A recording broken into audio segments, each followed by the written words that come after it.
तिनीलाई चङ्गाई गर्दै हुनुहुन्छ।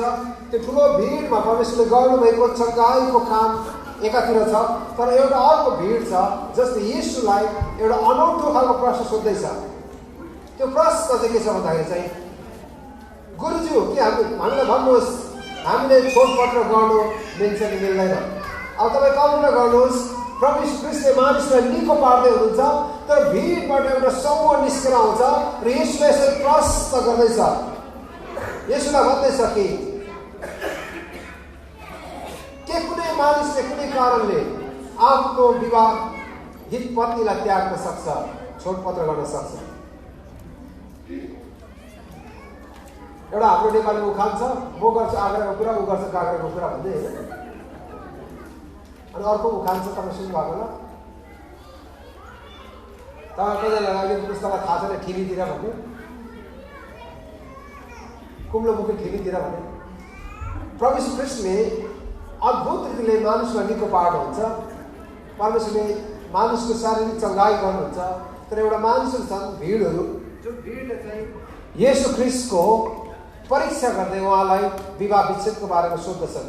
यो चङ्गाई र विवाह विच्छेदको कुराहरू चाहिँ त्यति मिलेको जस्तो लागेन, तर पनि यो भिडले येशूलाई परीक्षा गरेर विवाह विच्छेद गर्नुहुन्छ कि हुँदैन भनेर प्रभु यीशु ख्रीष्टलाई प्रश्न सोधे। कुनै प्रसङ्गहरू सन्दर्भहरू नमिले तापनि, परिवेशहरू नमिले तापनि प्रभु यीशु ख्रीष्टले जवाब दिनुपर्ने भयो। दाजुभाइ दिदीबहिनीहरू, हाम्रो पुस्ताहरूले, हाम्रो अग्रणी पुस्ताहरूले विवाहलाई धमिलो बनाए, विवाह विच्छेद गरे, तर एउटा निर्दोष मानिस प्रभु यीशु ख्रीष्टले विवाह विच्छेदको बारेमा जवाब दिनुपर्ने भयो। हाम्रो पुर्खाहरूले विवाहलाई, तिनीहरूले विवाहको गरिमालाई तोडे, परमेश्वर दिनुभएको विवाहको सुन्दरतालाई तिनीहरूले धमिल्याए, परमेश्वर दिनुभएको सुन्दरतालाई तिनीहरूले कुरूप बनाए। तर प्रभु यीशु ख्रीष्टले उहाँको जीवनमा एउटा यस्तो समय आयो, विवाह विच्छेदको बारेमा येशू ख्रीष्टले जवाब दिनुपर्ने भयो, किनकि येशूले कहिले विवाह विच्छेद गर्नु भएन। तर येशूलाई मानिसले आएर सोध्दछन्, हामीलाई भन्नुहोस्, हामीले विवाह विच्छेद गर्नु मिल्छ मिल्दैन? अनि त्यो सन्दर्भमा प्रभु यीशु ख्रीष्टले यो अहिलेको 4 पद चाहिँ येशूले यसकारण भन्नुभयो, के तिमीले पढेका छैनौ? येशूले यसो भन्नु भएन, के तिमीले सुनेका छैनौ? दाजुभाइ दिदीबहिनी, आजको यस दिउँसो तपाईँले परमेश्वर वचन सुनेर पनि यदि विवाह विच्छेद गर्ने कुराहरूमा जाँदै हुनुहुन्छ भने परमेश्वर यसो भन्नुहुन्छ, के तिमीले पढेका छैनौ? परमेश्वर यसो भन्नुहुन्न, के तिमीले सुनेका छैनौ? इमानुएल चर्चमा के तपाईँले सुन्नु भएन? तपाईँले इमानुएल चर्चमा सुनेको कुरा बिर्सनु होला, तर परमेश्वरको लिखित वचन चाहिँ तपाईँले मैले पढिरहेका छौँ। अनि परमेश्वरले यदि तपाईँले यसरी सोध्नु रहेछ, के तिमीले त्यो बाइबल जो बोकेर हिँड्यौ नि, तिमीले पढ्यौ कि पढेनौ? जुन बाइबल तिमीले किनेको थियौ नि $10 $20 नेपालमा भने चाहिँ 700 रुपियाँमा किन्नु भएको थियो, किनेका थियौ नि बाबु, तिमीले त्यो बाइबल चाहिँ पढ्यौ कि पढेन? फरिसीहरूलाई बाइबल कन्फर्स्टै थाहा थियो। प्रभु यीशु ख्रीष्टले व्यवस्थाको 24 अध्यायको 1देखि 4 पदसम्मको बारेमा उनीहरूलाई सोध्नु भएको थियो, किनकि व्यवस्था उनीहरूलाई कन्टै थियो। फरिसीहरूलाई चाहिँ पुरानो करार सबै याद थियो। मोसाको पेन्टाट्युक भन्छौँ, पञ्चदलीय पुस्तक, उत्पत्तिदेखि व्यवस्थासम्मका 5वटै पुस्तक उनीहरूलाई कन्ठस्थै थियो। यसका येशूले यसरी सोध्नुभयो, तिमीले व्यवस्थाको पुस्तकमा पढेका कुराहरू, पुरानो करारमा पढेका पुस्तकहरूको बारेमा के तिमीलाई थाहा छैन? तिनीहरूलाई थाहा थियो त्यो कुरा। मर्कुसको 10 अध्यायमा भन्दछ, तिनीहरूले भन्छ मोसाले हामीलाई अनुमति दिएका छन्। मर्कुसको 10:4 भन्छ मोसाले हामीलाई अनुमति दिएका छन्।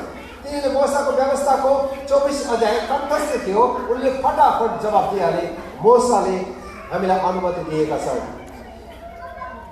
धेरै मान्छेले यसो भन्ने गर्छन्, मोसा तपाईँले याद गर्नुभयो भने व्यवस्थाको 24 अध्यायमा इजरायलीहरू धेरैजनाहरू चाहिँ मोसा कहाँ आए अनि मोसाले यसो भने, हाम्रो अगुवा, अब गुरुज्यू भने के भने मलाई थाहा छैन, टिचर्स, अगुवा, सर, मोसा सर, मोसा दाई पनि भने होला, कतिले अङ्कल पनि भने होला। धेरैजनालाई मोसाको अगाडि आए र धेरैजनाले यसो भने, हामीलाई छोडपत्र दिनु पर्यो, म मेरो पतिलाई त्याग्न चाहन्छु, मेरो श्रीमतीसँग म छोडपत्र गर्न चाहन्छु, मलाई तपाईँले अनुमति दिनु पर्यो।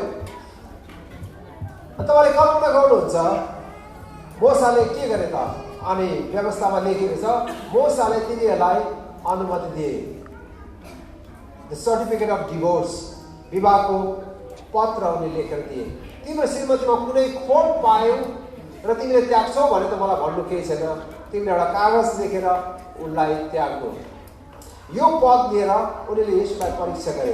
तर येशूले यसो भन्नुभयो 5 पदमा, मर्कुसमा पनि त्यही कुरा भन्नुभयो उहाँले 5 पदमा, र अहिले मर्कुस 10:5 मा अरे मत्तीको 19 अध्यायको 4 मा येशूले भन्नुभयो, के तिमीले पढेका छैनौ? प्रभु यीशु ख्रीष्टले कहाँ कुरा गर्दै हुनुहुन्छ भने उत्पत्तिको कुरा गर्दै हुनुहुन्छ। धेरैजनाले यसो भनेको मैले सुनेको छु, व्यवस्थाको 24 अध्याय पढेर मोसाले त अनुमति दिएको रहेछ त, व्यवस्था 24 अध्यायमा त मोसाले विवाह विच्छेद गर्ने अनुमति दिनुभएको छ। तर परमेश्वरका जनहरू, मण्डलीहरू, हामीले एउटा कुरा बिर्सनु हुँदैन, जुन मोसालाई परमेश्वरले यो प्रकाश दिनुभयो, जुन मोसाले छोडपत्र गर्न अनुमति दिए उनको आफ्नो तर्फबाट, परमेश्वरको अनुमति त थिएन, तर मोसाले अनुमति दिएको कारण चाहिँ तिनीहरूको हृदयको कठोरताले त्यसको प्रभाव चाहिँ तपाईँले मर्कुसको 10 अध्यायको 5 पदमा येशूले भन्नुभयो, मोसाले अनुमति दिए कि तिनीहरूको हृदय कठोर भएको कारणले, because of the harden of their heart, तिनीहरूको हृदय आफ्नो पत्नीहरूप्रति कठोर भएको कारणले तिनीहरूले अनुमति दिए। यसका धेरैजनाले भन्छ मोसाले अनुमति दिएको छ त्यसका हामीले गर्नु मिल्छ, तर जुन मोसाले व्यवस्था लेखे त्यही मोसाले उत्पत्ति पनि लेखे। अनि उत्पत्तिमा मोसाले यसरी लेखे, परमेश्वर तिनीलाई नर र नारी गरेर बनाउनु भयो, जसलाई परमेश्वरले जोड्नु भएको छ, कुनै पनि मानिसले तिनीलाई नछुट्याओस्। दाजुभाइ दिदीबहिनी, परमेश्वरको वचनले चाहिँ के भन्छ भन्ने कुरा चाहिँ त्यही नै हो। म धेरै ठाउँ मैले भन्ने गर्छु, धेरैजना मान्छेले यसो भन्ने गर्छन्, भाइ तपाईँले छोडपत्र गर्नु भएछ नि भन्यो भने चाहिँ के गर्नु पास्टर, प्रभुको इच्छै यस्तै भयो भन्छ। अब प्रभुको इच्छा कसरी भयो त? धेरैजनाले प्रभुको इच्छा पनि नबुझेको, के गर्नु पास्टर, प्रभुको इच्छै यस्तै भयो। कहाँ छ बाइबलमा प्रभुको इच्छा श्रीमतीलाई त्याग्नु भनेर? छैन। प्रभुको इच्छा होइन, सबै कुरालाई प्रभुको इच्छा भन्नु हुँदैन। कहिलेकाहीँ चाहिँ हाम्रो विश्वासीहरू पनि आफ्नो इच्छा हिँड्छ अनि प्रभुको इच्छा भने पढाउँछ, पास्टरलाई पनि गाह्रो हुन्छ त्यो। अब मैले प्रभुको इच्छा भनिसकेपछि मैले के भन्नु? काठमाडौँ एउटा भाइले मलाई एक दिन राति फोन गर्नुभयो, भाइले मलाई नहिँड्नु पो भन्नुभएको थियो। काठमाडौँमा एकजना भाइले मलाई बेलुका फोन गर्नुभयो, पास्टर बाउ के भन्नु, मैले आज एउटा दर्शन देखेँ, राम्रै कुरा दर्शन देखेँ, प्रभुलाई मै वर्ष दर्शन लाग्यो। अनि तिम्रो दर्शन चाहिँ के हो भनेको, परमेश्वर मसँग बोल्नुभयो भने, प्रभुलाई मै वर्ष परमेश्वर बोल्नुभयो। तर कसरी बोल्नुभयो भनेको, परमेश्वरले यसो भन्नुभयो राति आएर, तिम्रो श्रीमतीलाई दिदी बनाऊ। को भनेको छ भने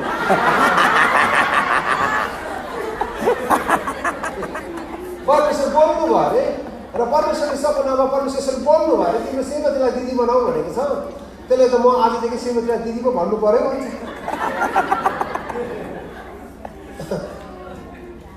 अनि प्रियहरू, हामी होसियार हुनुपर्छ। कति मान्छेले यो परमेश्वरको दर्शन हो कि होइन, परमेश्वर बोल्नुहुन्छ दर्शनद्वारा पनि, तर परमेश्वरको दर्शन परमेश्वरको वचनसँग मिल्नुपर्छ। आमेन। यस। अनि परमेश्वरको वचनद्वारा जाँचिनुपर्छ। अनि त खै कसरी परमेश्वर बोल्नुभयो? मैले पढेको बाइबलमा त्यसरी लेखेको छैन भाइ। तपाईँले जुन दर्शन देख्नु त्यो चाहिँ गलत हो। यसको कन्फर्मेसनको लागि यदि तपाईँको पास्टरले पनि तपाईँको दर्शन ठिकै हो भने म पनि लु सहमत छु, तर एकचोटि पास्टरलाई चाहिँ सोध्नु, तपाईँको पास्टरलाई सोध्नुहोस् जुन दर्शन तपाईँले देख्नुभयो यो परमेश्वरको आत्माबाट होइन कि त तपाईँ आफ्नो इच्छा पुरा गर्नको लागि यो कुरा भन्दै हुनुहुन्छ, बाहना बनाउँदै हुनुहुन्छ, कि त तपाईँभित्र अर्कै आत्मा छ। परमेश्वरको आत्मा चाहिँ यस्तो हुँदैन। जुन श्रीमतीलाई तपाईँले मण्डलीको अगाडि मृत्युले अलग नगरेसम्म म तिम्रै साथमा हुनेछु, दुःखमा सुखमा, प्रशस्तता र अभावमा, देशमा परदेशमा, दुःख र कष्टमा तिम्रो साथमा हुनेछु, मृत्युले बाहेक हामीलाई कुनै कुराले अलग गर्ने छैन भने तपाईँले मण्डलीको अगाडि भनेको कुरा कसरी आज परमेश्वर आत्मा कन्ट्राडिक्सन हुन सक्छ, विरोधाभास हुन सक्छ? परमेश्वर जसले जोड्नुभयो कुनै मानिसले त्यसलाई नछुट्याओस् भने परमेश्वर आफै भन्नुहुन्छ भने कसरी परमेश्वर आत्माले तपाईँलाई भन्नुभयो दर्शनमा आएर आफ्नो पत्नीलाई दिदी बनाऊ? अनि मैले त श्रीमतीलाई कुरा गरिसकेको भन्छु, श्रीमतीलाई भनिन्छ, अनि श्रीमतीलाई सबै भनिन्छ। परमेश्वरको आत्माले भनेको कुरा तिमीले अट्टेनी भयो भनेछ नि, परमेश्वर तिमीलाई पनि दर्द दिन्छ भनेर श्रीमतीलाई फर्काएर डराएर श्रीमतीलाई त यस्तो बनाएछ।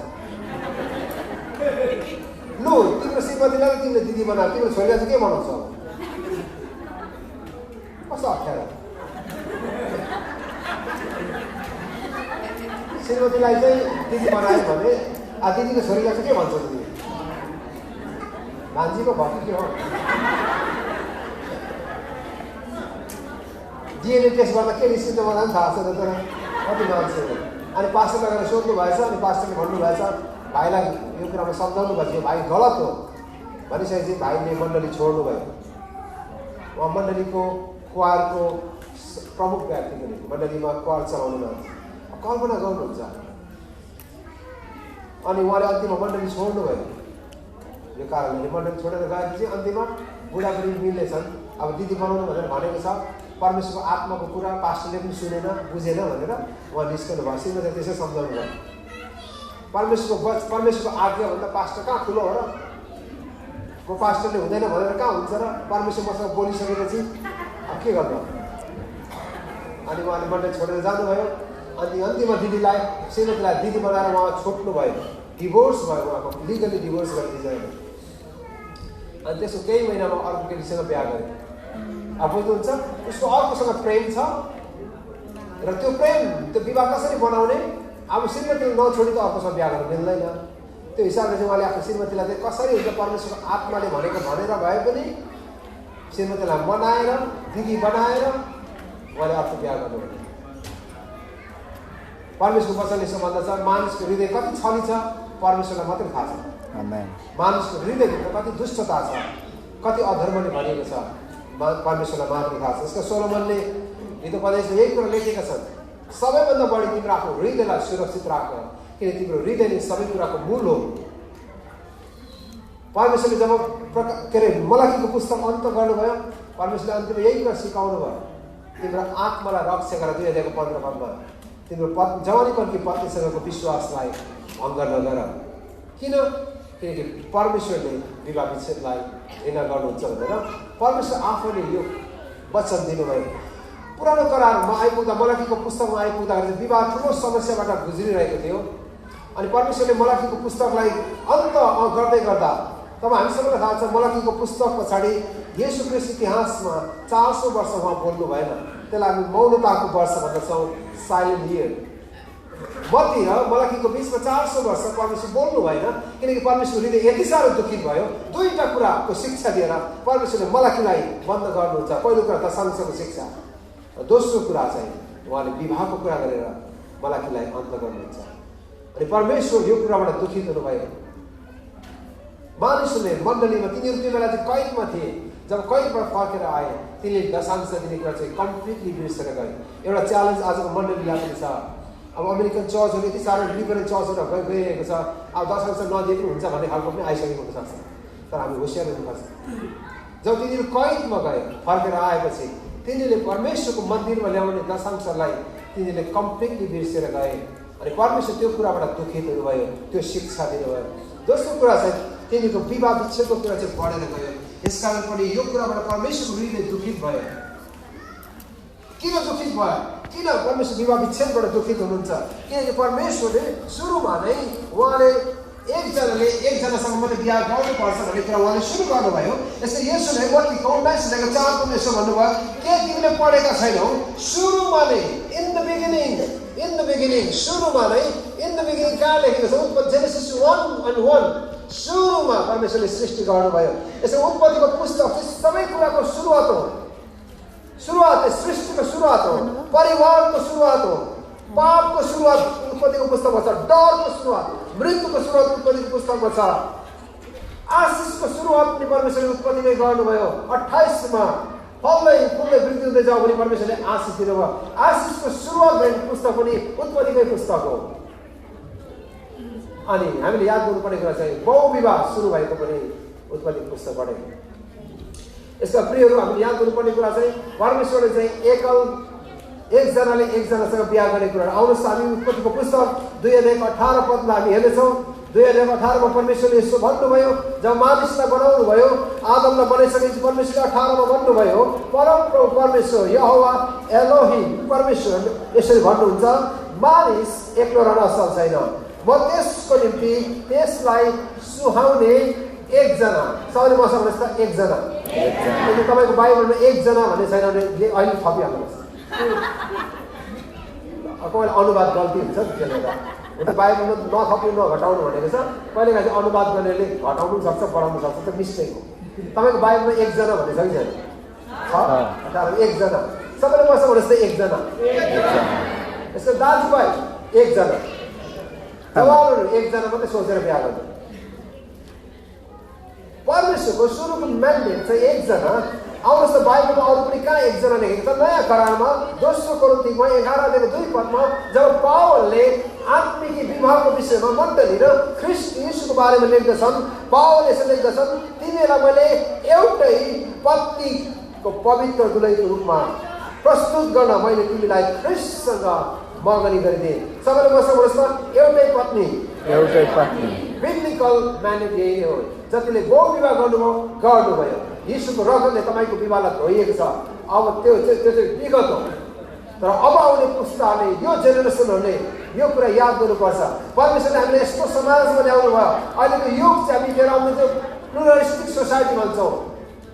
विभिन्न धर्म मान्ने समाजभित्र विभिन्नताको समाजको बिचमा हामीलाई परमेश्वरले ल्याउनु भयो। अनि अहिलेको युगलाई हामी पोस्ट मोडर्न युग पनि भन्दछौँ। अनि अहिलेको युगमा चाहिँ बाइबलको यो शिक्षा भन्यो भने चाहिँ कति मान्छेको लागि चाहिँ अपक्ष पनि हुनसक्छ, तर परमेश्वरको वचन भनेको परमेश्वरको वचन नै हो। आमेन। किनकि संसारको कानुन, संसारको ज्ञान भन्दा परमेश्वरको वचन चाहिँ माथि छ। हामी सबैले आमेन। हालेलुया। हामी जस्तो तपाईँले न्यायालयमा भन्नुहुन्छ नि, म सत्य मात्रै बोल्छु, सत्य सिवाय केही बोल्दैन। तपाईँलाई मैले यो कुरा भन्नुपर्छ। म बाइबलमा विश्वास गर्छु, बाइबल बाहेक अरू कुनै कुरा म गर्दैन। बाइबलसँग सम्झौता नहुने कुराहरू, बाइबलसँग कन्ट्रडिक्सन हुने कुराहरू, कुनै कुरासँग म सम्झौता गर्ने छैन। विवाहको विषयमा परमेश्वरले यही भन्नुभयो, म मानिसको लागि एकजना सहयोगी बनाउनेछु। कतिजनाले हामीले प्रभुलाई चिन्नुभन्दा अगाडि बहु विवाह गऱ्यो होला, कतिजनाले जानी पनि बहु विवाह गऱ्यो होला, कतिले विश्वासमा आएर बहु विवाह गऱ्यो होला। तर यो कुरा याद गर्नुपर्छ, हामीले बहु विवाह कसरी सुरु भयो? उत्पत्ति 3 अध्यायमा जब पाप आयो, पापले विवाहलाई पनि ध्वस्त बनायो। तर परमेश्वरले सृष्टिको सुरुमा यसका मध्यमा यसोले यसो भन्नुभयो, छोडपत्र गर्नु मिल्छ कि मिल्दैन भने फरिसीको प्रश्नको जवाब दिएर यीशुले यसो भन्नुभयो, तर सृष्टिको सुरुमा त परमेश्वरले नर र नारी गरेर बनाउनु भयो। अनि परमेश्वर भन्नुहुन्छ, म मानिसको लागि एकजना सुहाउँदो सहयोगी बनाउनेछु। यो चाहिँ परमेश्वरको म्यान्डेट हो। फाउन्डेसन विवाहको जब यही नै हो। विवाहको गरिमा, विवाहको महिमा यही नै हो। किन हो? किनकि नयाँ करारमा आएर परमेश्वर आफै भन्नुहुन्छ, म एउटै पत्नीको पवित्र दुलहीको रूपमा प्रस्तुत गर्न मैले तिमीलाई ख्रीष्टसँग मगनी गरिदिएको छु। एउटै दुलही हुनको लागि। मण्डली धेरै छैन, मण्डली एउटै छ, दुलही एउटै हो। एउटै दुलही हुनको लागि दाजुभाइ दिदीबहिनीहरू, परमेश्वरले विवाह सुरु गर्नुभएको कारण चाहिँ यही नै छ। नयाँ करारमा आएर यो विवाह चाहिँ अझै स्पष्ट हुँदै गएको छ। पुरानो करारमा परमेश्वर जसरी परिवार र विवाह सुरु गर्नुभयो, त्यसको एउटा रहस्य चाहिँ नयाँ करारमा परमेश्वरले खोल्दै हुनुहुन्छ। अन्त कृष्ण मण्डलीको सम्बन्ध पनि हो हाम्रो विवाह नै। यसको जब उत्पत्तिमा जब मानिसले पाप गर्यो, पापको परिणामस्वरूप विवाहहरू पनि कुरूप हुँदै गए, बहु विवाहहरू संसारमा सुरु भएर गयो। तपाईँले पनि याद गर्नुपर्ने कुरा चाहिँ उत्पत्ति 3 अध्यायमा मानिसले गरेको पाप नै विवाहप्रतिको एउटा आक्रमण पनि थियो। शैतानले विवाहलाई ध्वस्त गर्नलाई, हामीले सोचेको आइडल फ्यामिली, हामीले सोचेको आदर्श परिवार, जसलाई परमेश्वरले आदर्शको रूपमा एउटा आइडियल, एउटा नमुनाको रूपमा परमेश्वरले आदम र हव्वालाई बनाउनु भयो। तिनीहरूले परमेश्वरको आवाजलाई सुनेनन्, कतिले शैतानको आवाजलाई सुने। जसरी यो भाइको मैले अघि उदाहरण दिने, यो भाइले परमेश्वरको आवाज सुनेन, तर उसले आफ्नो हृदयभित्र आउने शैतानको आवाजहरू, दुष्टताको आवाजहरू, गलत आवाजहरू सुनेर दर्शनको कुरा गरेर आफ्नो पत्नी हुँदा गरेको, विवाह गरेको, मण्डलीमा विवाह गरेको आफ्नो पत्नीलाई त्यागेर गयो। आज प्रियहरू, परमेश्वरको आवाज सुन्ने संसारबाट आएको गलत आवाज, धेरैजनाले गलत आवाज सुनेका छन्। आदम र हव्वालाई परमेश्वरले जुन कुरा नगर्नु भनी भन्नुभयो, त्यही कुरा उनले गरे। किन हामीलाई नगर्नुपर्ने कुरा चाहिँ परमेश्वरले नगर्नु भनेको कुरा चाहिँ हामीलाई मनपर्छ स्वभावमै नै। अनि तपाईँले याद गर्नुहुन्छ, उत्पत्ति 3 अध्यायमा के भयो? पहिलो परिवार जसलाई परमेश्वरले आदर्श परिवार भनी भन्नुभयो, संसारको लागि आशिषको मूल उनीहरूलाई जसलाई परमेश्वरले बोलाउनु भयो त्यही परिवारमा शैतानले आक्रमण गर्दछ अनि तिनीको परिवारभित्र समस्या लिएर आउँदछ। दाजुभाइ दिदीबहिनीहरू, हामीले चाहे पनि नचाहे पनि हामीहरू एउटा आत्मिक लडन्तभित्र छौँ। परिवार, हरेक परिवारमा एउटा आत्मिक लडन्तभित्र हामीहरू होमिएका छौँ। हामीले चाहे पनि नचाहे पनि हामी एउटा आत्मिक लडन्तभित्र छौँ। सायद त्यो स्पिरिचुअल वारफेयर भनेको चाहिँ डेमोनिक हाम्रो एट्याकहरू पनि हुनसक्छ, त्यति मात्र होइन, हाम्रो पारिवारिक शैतानले ल्याएको आक्रमणहरू पनि आज हाम्रो परिवारमा देखिरहेका छौँ। यसका परिवार ध्वस्त बनाउने उसको रणनीति हो। जुन दिन तपाईँ र मैले यो कुरालाई, यो रहस्यलाई बुझ्दछौँ, हामी परिवारहरू सङ्गठित भएर शैतानले ल्याउने हरेक त्यसका यो योजनाहरूको विरुद्धमा हामीहरू खडा हुनेछौँ। यसको दाजुभाइ दिदीबहिनी, श्रीमान श्रीमती, जब तपाईँको वैवाहिक जीवनमा समस्या आउँदछ, एउटा कुरा हामीले मनमा राख्नुपर्छ, शैतानले तपाईँको परिवारलाई ध्वस्त बनाउनु खोज्दैछ। त्यो बेला हामीले शैतानलाई यसो भन्नुपर्छ, त कम्ती बाटो छस्, जब बुढाबुढी झगडा होला होला जस्तो भने चाहिँ भनिहाल्नुपर्छ, शैतान त कम्ती बाटो छस्, तैँले हाम्रो बुढाबुढीले झगडा लाउनु खोज्दैछस्। तर एउटा कुरा चाहिँ तँलाई सिधै भन्न चाहन्छु, म चाहिँ श्रीमतीलाई धेरै माया गर्छु भनिहाल्छु। त्यति मात्रै भन्नुहोस्, शैतान हेरिहाल्छ। तैँले मेरो परिवारमा चाहिँ तैँले झगडा लाउनु खोज्दैछस् कि तँलाई यो सिधै थाहा हुनुपर्छ, एउटा कुरा चाहिँ म मेरो श्रीमतीलाई धेरै माया गर्छु भनिहाल्नुपर्छ। त्यति भने चाहिँ शैतानले केही गर्नै सक्दैन। श्रीमतीलाई माया गर्छु भने चाहिँ हेरिहाल्छ, त्यसलाई मनै पर्दैन श्रीमतीलाई माया गर्छु भने। दाजुभाइ दिदीबहिनीहरू, तपाईँको परिवारमा जब जब सङ्घर्षहरू तपाईँ देख्नुहुन्छ, यो कुनै अनौठो कुरा होइन। हामी सबैजना एउटा युद्धमा छौँ, आत्मिक लडन्तभित्र हामीहरू छौँ, पारिवारिक आत्मिक लडन्तभित्रमा छौँ। शैतानले हाम्रो परिवार ध्वस्त बनाउन चाहन्छ। यसकारण त पावलले दोस्रो कोरिन्थियो 11:2मा एकमा लेख्दछ, शैतानको युक्तिको विषय हामी अन्जान छैनौँ। त्यसले हामीलाई फसाउन चाहन्छ, त्यसले हामीलाई ध्वस्त पार्न चाहन्छ। किनकि अघिबाट यसो आफैले भन्नुभयो युहन्ना 10:10मा, त्यो त चोर्न, मार्न र नाश पार्न आउँदछ, तर म त तिमीलाई जीवन दिन आएँ, अनि प्रशस्तको जीवन। प्रियहरू, तपाईँ र म प्रशस्तताको जीवन उहाँमा जिएको, उहाँमा बढेको त्यसले चाहँदैन। त्यसले हाम्रो परिवारलाई ध्वस्त बनाउन चाहन्छ। तर प्रियहरू, हामी खडा हुनुपर्छ। परिवारहरू, हामी वैवाहिक जीवनमा हामी श्रीमान श्रीमती खडा हुनुपर्छ। त्यसको युक्तिको विषय, त्यसको युक्तिलाई पराजित गर्नको लागि हामी तयार हुनुपर्छ। हामी सबैले भन्नु चाहँदैन। त्यस कारण प्रियहरू, जब जब वैवाहिक जीवन समस्या आउँदछ, तपाईँहरूले यो कुरा याद गर्नुपर्छ। उत्पत्तिको 3 अध्याय उसो चाहिँ हरेक परिवारहरू आत्मिक लडन्तमा होमिएका छन्। परमेश्वरले चुनिएको जातिहरूलाई परमेश्वरले आदम र हव्वा आफ्नै स्वरूपमा बनाउनु भयो, आफ्नै प्रतिरूपमा बनाउनु भयो, र पनि उहाँको स्वरूप र प्रतिरूपमा बनिएको पहिलो सृष्टिलाई उसले तहस नहस गर्यो। अनि त्यो दिन उसो चाहिँ हरेक परिवारहरू समस्याबाट भएर गुजिरहेका छन्। तर प्रियहरू, परमेश्वरले स्टिल इतिहासमा परमेश्वरले मानव जातिलाई बिर्सनु भएन, आफ्नो प्रेम देखाउनु भयो र आफ्नो पुत्रको बलिदानबाट संसारलाई फेरि पुनर्स्थापना गर्ने उहाँले योजना गर्नुभयो। त्यसको 3को उत्पत्ति 15मा उहाँले भन्नुभयो, शैतानलाई यसो भन्नुभयो, तेरो र स्त्रीको बीचमा म दुश्मनी हालिदिनेछु, तैँले स्त्रीको सन्तानको कुर्कुचा डस्नेछस्, तर स्त्रीको सन्तानबाट आउनुहुने मुक्तिदाताले तेरो शिरलाई कुञ्चन हुनेछ। हामी सबैले भन्छ आमेन। त्यही स्त्रीको कोखबाट यीशु आउनुभयो, जहिले कल्वरीमा शैतानको शिरलाई कुञ्चन भयो। त्यसको शक्तिहरू क्रुसमा हारेको छ। शैतान नष्ट चाहिँ भएको छैन है, शैतान नष्ट भएको छैन, त्यसको शिर परमेश्वरले कुञ्चन भएको छ। तर त्यो चाहिँ अनन्तको लागि साँचेर राखेको छ। शैतान चाहिँ नरकको लागि बनेको हो। किन उहाँले अहिले शैतानलाई नाश गर्नुहुन्न? किन त्यसको डेस्टिनी, त्यसको गन्तव्य चाहिँ नरकको लागि हो। त्यो दिनसम्मको लागि परमेश्वर त्यसलाई पनि एउटा स्थान दिनुभयो, राखेर साँचेर राख्नु भएको छ। त्यो अनन्तको लागि परमेश्वरले नरकको लागि साँच्नु भएको छ। तर त्यसको चाहिँ शिर चाहिँ कुल्चिएको छ कि सर्पको पनि टाउको कुच्याउनु भयो भने पुछाडि चलिरहन्छ। अनि अहिले त्यसको पुछार चलेको मात्रै हो। यसो विश्वासहरू शैतानदेखि हामी डराउनु पर्ने कुनै कारण छैन। त्यसले हामीलाई टोक्नु सक्दैन। त्यसले हाम्रो परिवारलाई ध्वस्त बनाउनु खोज्छ। हामी बक्लिन्छ भने हाम्रो परिवारहरू हामी होसियार हुनुपर्छ। हामी डराउनु पर्ने कुनै कारण छैन। तर प्रियहरू, हामी विश्वासद्वारा खडा भएर एकै अर्कोलाई हामी वैवाहिक जीवनमा भरोसा गरेर हामी अगाडि बढ्नु पर्ने कुराहरू छन्। यस्तो प्रियहरू, जब तपाईँ अब्राहमलाई हेर्नुहुन्छ, अब्राहमको परिवारमा पनि आक्रमण भयो। तपाईँलाई थाहा छ नि, परमेश्वरले अब्राहमलाई उत्पत्तिको 12 अध्यायमा यसो भन्नुभयो, अब्राहम तेरो कुटुम्बबाट निस्केर आइज। अब्राहम तिमीलाई जुन र घामको पूजा गर्ने जातिबाट आएका थिए, मूर्ति पूजा गर्ने जातिबाट, सृष्टिको पूजा गर्ने परिवारबाट आएका थिए।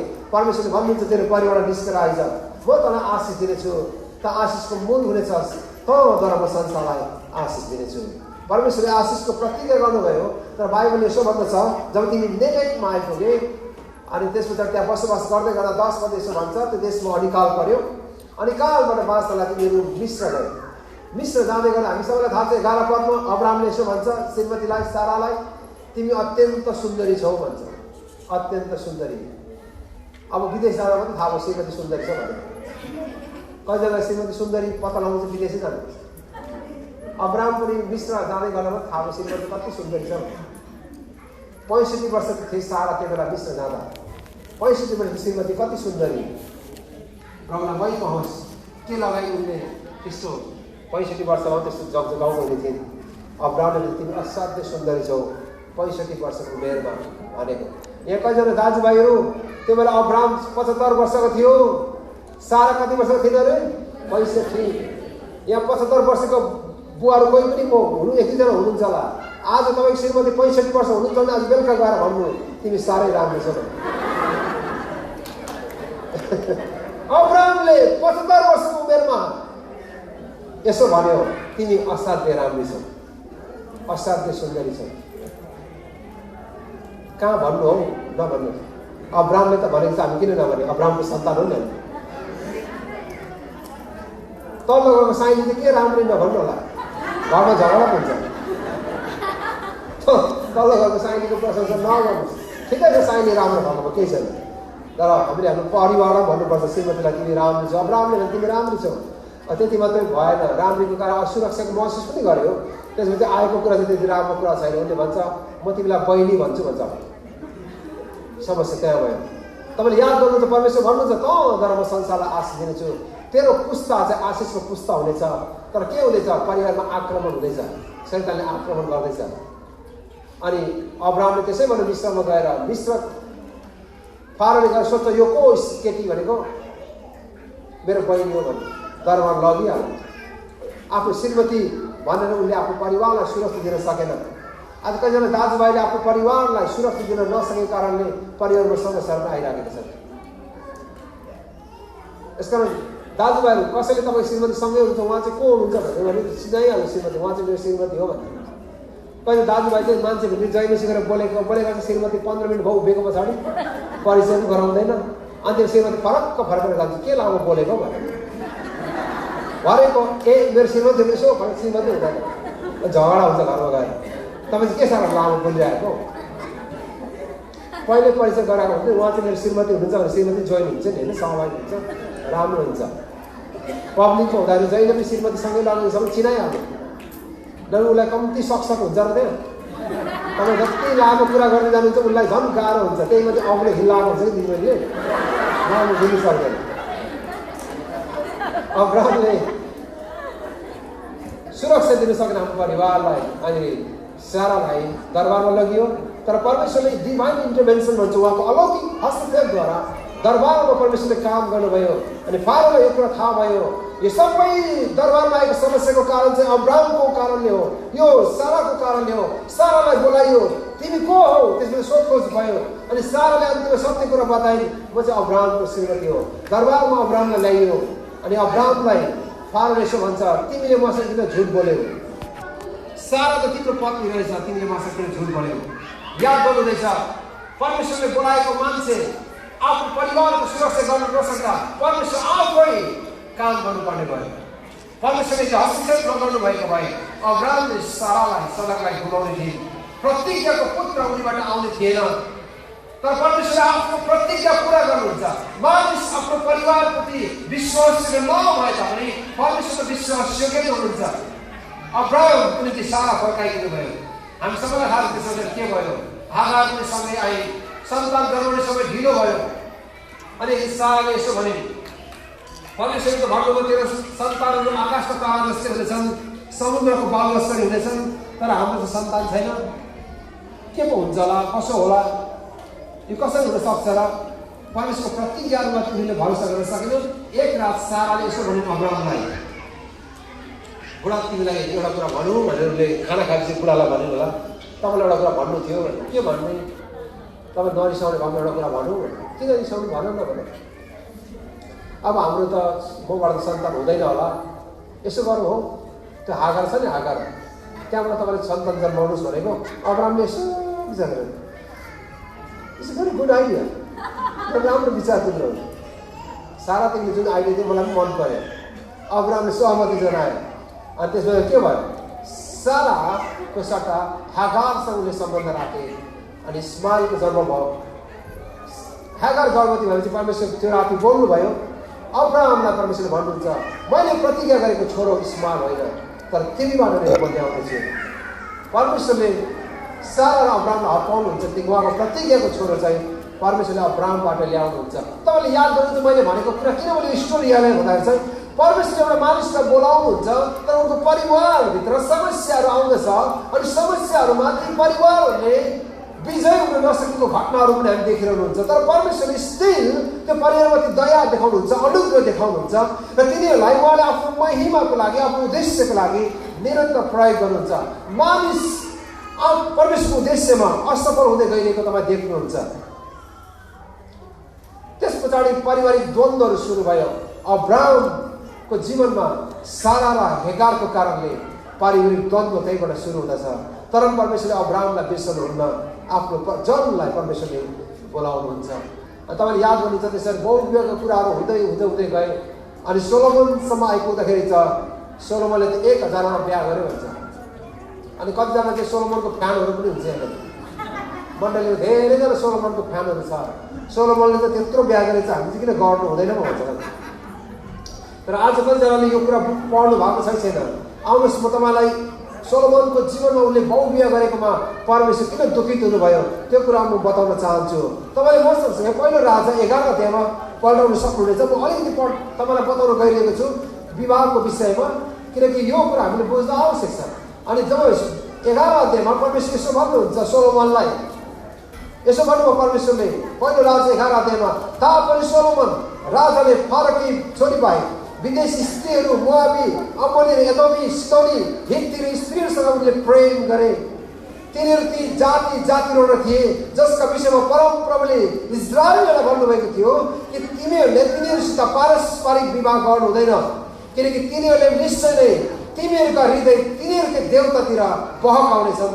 तर पनि सोलोमन तिनीहरूप्रति प्रेममा ज्यादै मोहित भए। तिनका 700 राजकुमारी पत्नी र 300 उपपत्नीहरू थिए। तिनीहरूले तिनको हृदयलाई बहकाइदिए। 4 पदमा सोलोमन वृद्ध हुँदै जाँदा तिनका पत्नीहरूले तिनको मन अरू देवताहरूतिर फर्काइदिए र तिनका आफ्ना पिता दाउद झैँ सम्पूर्ण रूपले परमप्रभु परमेश्वरमा भक्त भएनन्। तिनी सिदोनीहरूकी अस्तोरेत देवी र अम्मोनीहरूको घिनलाग्दो देवता मोलोकको पछि लागे। यसरी सोलोमनले परमप्रभुको दृष्टिमा जे खराब थियो त्यही गरे र आफ्ना पिता दाउदले गरे झैँ तिनी परम प्रभुको पछि पूर्ण रूपले लागेनन्। सोलोमनले मोआबको घृणित देवता कमोस र अम्मोनीहरूको घिनलाग्दो देवता मोलोकको निम्ति यरुशलेमको पूर्वपट्टिको एउटा डाँडामा उनले पूजा गर्ने अग्लो थान बनाए। यसरी नै तिनले आफ्ना विदेशी पत्नीहरूका निम्ति ती देवताहरूको पूजा पनि गरे आफ्ना पत्नीहरूको निम्ति, र तिनीहरूले आफ्ना देवताहरूलाई होम पनि चढाउने र धूप बाल्ने गर्थे।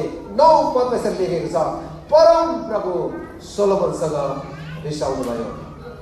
दाजुभाइ दिदीबहिनी, यो स्टेटमेन्ट पढ्दै गर्दाखेरि चाहिँ मलाई लाग्छ परमेश्वर हृदय तोडिएको छ, जसलाई परमेश्वरले आशिषको मूल बनाउँछु भने भन्नुभयो। तिनीहरूले बहुविवाह गरेर परमेश्वरलाई रिस उठाएको लेखेको छ।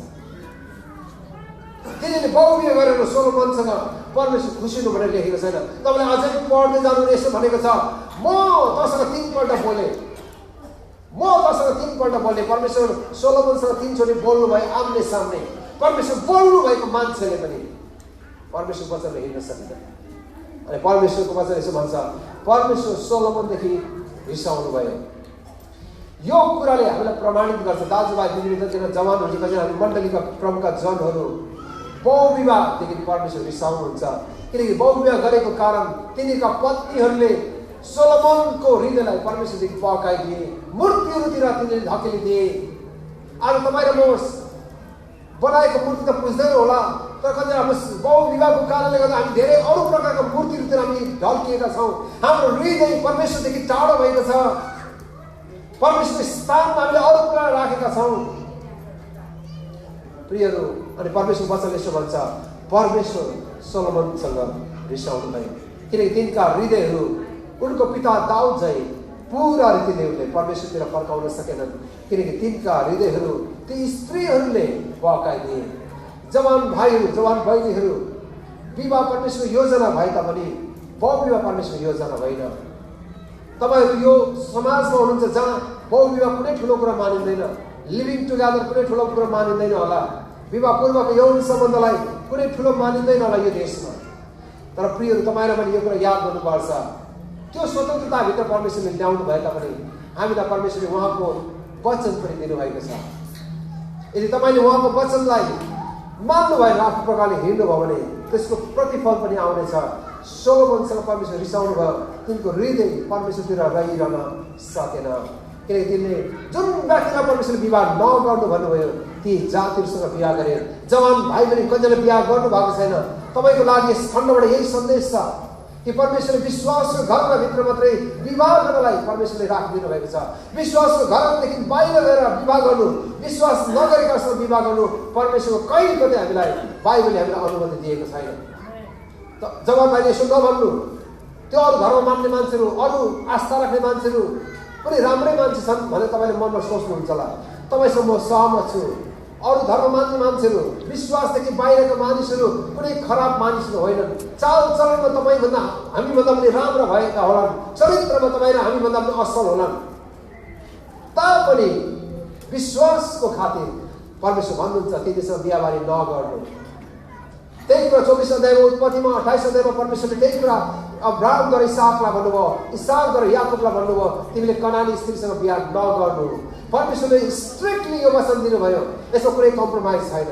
यस्तो जवान भाइ बहिनी जतिजना विवाह गर्नको लागि सोच्दै हुनुहुन्छ, तपाईँले विश्वासको घरनासँगै प्राप्त गर्नुपर्छ। प्रभु तपाईँले मलाई यस्तो व्यक्ति दिनुहोस् मेरो जीवनमा जसले तपाईँलाई धेरै प्रेम गर्छ। हामी सबैले भन्छ आमेन। यस्तो जवान बहिनीहरू त्यस्तो भाइ खोज्नुहोस् जीवनमा जसले तपाईँलाई भन्दा धेरै प्रभुलाई प्रेम गर्छ। भाइहरू त्यस्तो बहिनी खोज्नुहोस् जीवनमा जसले तपाईँलाई भन्दा धेरै प्रभुलाई प्रेम गर्छ। प्रभुलाई प्रेम गर्नेले तपाईँलाई प्रेम गर्छै गर्छ। हालेलुया। जस्तो सुकै परिस्थिति आए पनि, जस्तो सुकै उतार चढाव आए तापनि, जस्तो सुकै आँधी बेरी तपाईँको जीवनमा आए पनि उसले तपाईँलाई कहिल्यै छोड्दैन, कहिल्यै छोड्दैन। उसको मुखबाट म तिमीलाई डिभोर्स गर्छु भन्ने कुरा निस्किँदै निस्किँदैन। कहिलेजना सानो ठाकठुक भयो कि छोडिदिन्छु भन्नु, अनि झुकेर पनि ननिकाल्नु। यदि झुकेर निकाल्नु भएको छ एकजनाका गएर दाजुभाइहरूले भन्नुभएको छ श्रीमतीलाई तपाईँले घोडा टेकेर श्रीमतीको अनुहार भेटेर भन्नुहोस् अस्ति मैले जुन शब्द भनेको थिएँ आज फिर्ता लिन्छु ल भन्नुहोस्। दिदीबहिनी तपाईँले श्रीमानलाई तिमीसँग बस्दिनँ छोड्छु भन्नुभएको छ भने आज बेलुका गएर श्रीमानलाई गएर भन्नुहोस् मैले अस्ति जे शब्द बोलेँ म फिर्ता लिन्छु, मलाई माफ गर, मलाई माफ गर्नुहोस् मैले त्यो शब्द चलाएको किनकि यो परमेश्वरबाट होइन। परमेश्वर रिसाउनु भयो किनकि उनले बहुविवाह गरे, उनको हृदय परमेश्वरले तर्केर गयो। तपाईँले याद गर्नुहुन्छ सोलोमनले के गरे, आफ्नो पत्नीलाई मूर्ति देशमा ल्याउन मात्रै दिएनन्, अनुमति दिएनन्, तर उनले यरुशलेमको पूर्वपट्टिको जुन भाग छ यरुशलेमको मन्दिर जहाँ परमेश्वरको आराधना हुनुपर्ने थियो, आराधना गर्ने ठाउँमा उनले के को मूर्ति बनाएर ल्याएको छ हेर्नुहोस् त। बडो अचम्म कुरा ल्याएको छ। घृणित देवता मोआबीको घृणित देवता कमोस र अम्मोनीको हिलक देवता मोलकको मन्दिर बनाए र उनले त्यहाँ धूप पनि बाले त्यो मन्दिरमा गएर। सोलोमनको हृदय कम्प्लिटली परमेश्वरले तर्केर गयो। जुन कुरा परमेश्वर नगर भन्नुभयो गरे, किन आफ्नो पत्नीलाई खुसी राख्नको लागि, आफ्नो श्रीमतीको खातिर उनको हृदय त्यतितिर बकेर गयो। उनले आफ्नो हृदयलाई सुरक्षित राख्न सकेनन्। तपाईँले याद गर्नु प्रियहरू, यसकारण प्रिय जवान भाइहरू बहिनीहरू विश्वासको घरनाले विश्वासको घरभित्र बिहा गर्नुपर्छ। भागेर जाने विचार कहिले नगर्नुहोस्। भागेर जाने विवाह परमेश्वर इच्छा होइन। आज कति मण्डलीमा कस्तो गाह्रो हुन्छ, भागेर बिहा गर्छन् अनि आएर मण्डलीमा पास्टरमा मलाई बिहा दिनु पर्यो भन्छ। भागेर बिहा कुदिसकेपछि फेरि कसरी बिहा दिनु, पास्टर पनि कन्फ्युज हुन्छ। किन पास्टरलाई दोधारमा पार्नुहुन्छ, गाह्रो पार्नुहुन्छ? बिहे गर्यो भने बिहा गर्नुहोस् त सल्लाह गरेर। कसले रोकेको छ र तपाईँको विवाहलाई? यदि जातको कुरा धर्मको कुरा लिएर कसैले रोक्नु खोजेको छ भने पास्टरसँग कुरा गर्नुहोस्। म त मण्डलीबाट जहिले भन्छु, कुनै मान्छेले जातको कुरा लिएर विवाह रोक्यो, धनी र गरिबको कुरा लिएर बिहा रोक्यो भने त्यो मान्छेले मुक्ति पाएको छ भन्ने कुरा मलाई चाहिँ शङ्कै लाग्छ। मुक्ति पाएको मान्छेले जातको कुरा गर्दैन, धनी र गरिबको कुरा गर्दैन चर्च। मैले हाम्रो चर्चमा भनेको छु, चर्चको ढोकाबाट छिरेपछि दुईटा कुरा गर्नु मिल्दैन, राजनीति गर्नु मिल्दैन, राजनीतिक कुरा नगर्नु चर्चमा छिरेपछि। दोस्रो कुरा जातको कुरा चाहिँ नगर्नु। हामी चाहिँ एउटै पवित्र जाति हो। हालेलुया। त्यहाँबाट अरू कुनै कुरा छैन।